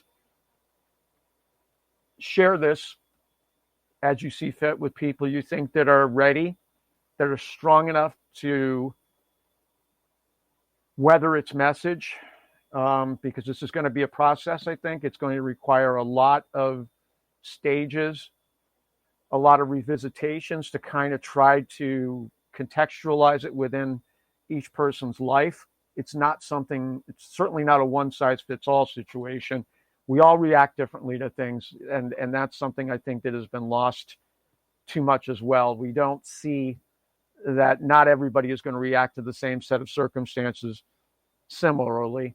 And a lot of suffering has occurred because of that, certainly in my own life. I've tried not to have been the source of that when I really understood better. I am grateful for the opportunity, all the opportunities I've been given, however little materially I have when all is said and done. This is of unspeakable value. It's hard for me to really articulate the extent to which this means to me. I care deeply about life. I hate what's happened to it. Seeing the carnage, the torture, the suffering that has gone on for millennia. Why? It was never necessary. And I understand there are aspects to our existence with respect to animals, and I honor the sacrifices that are being made as a consequence of the way we're living right now.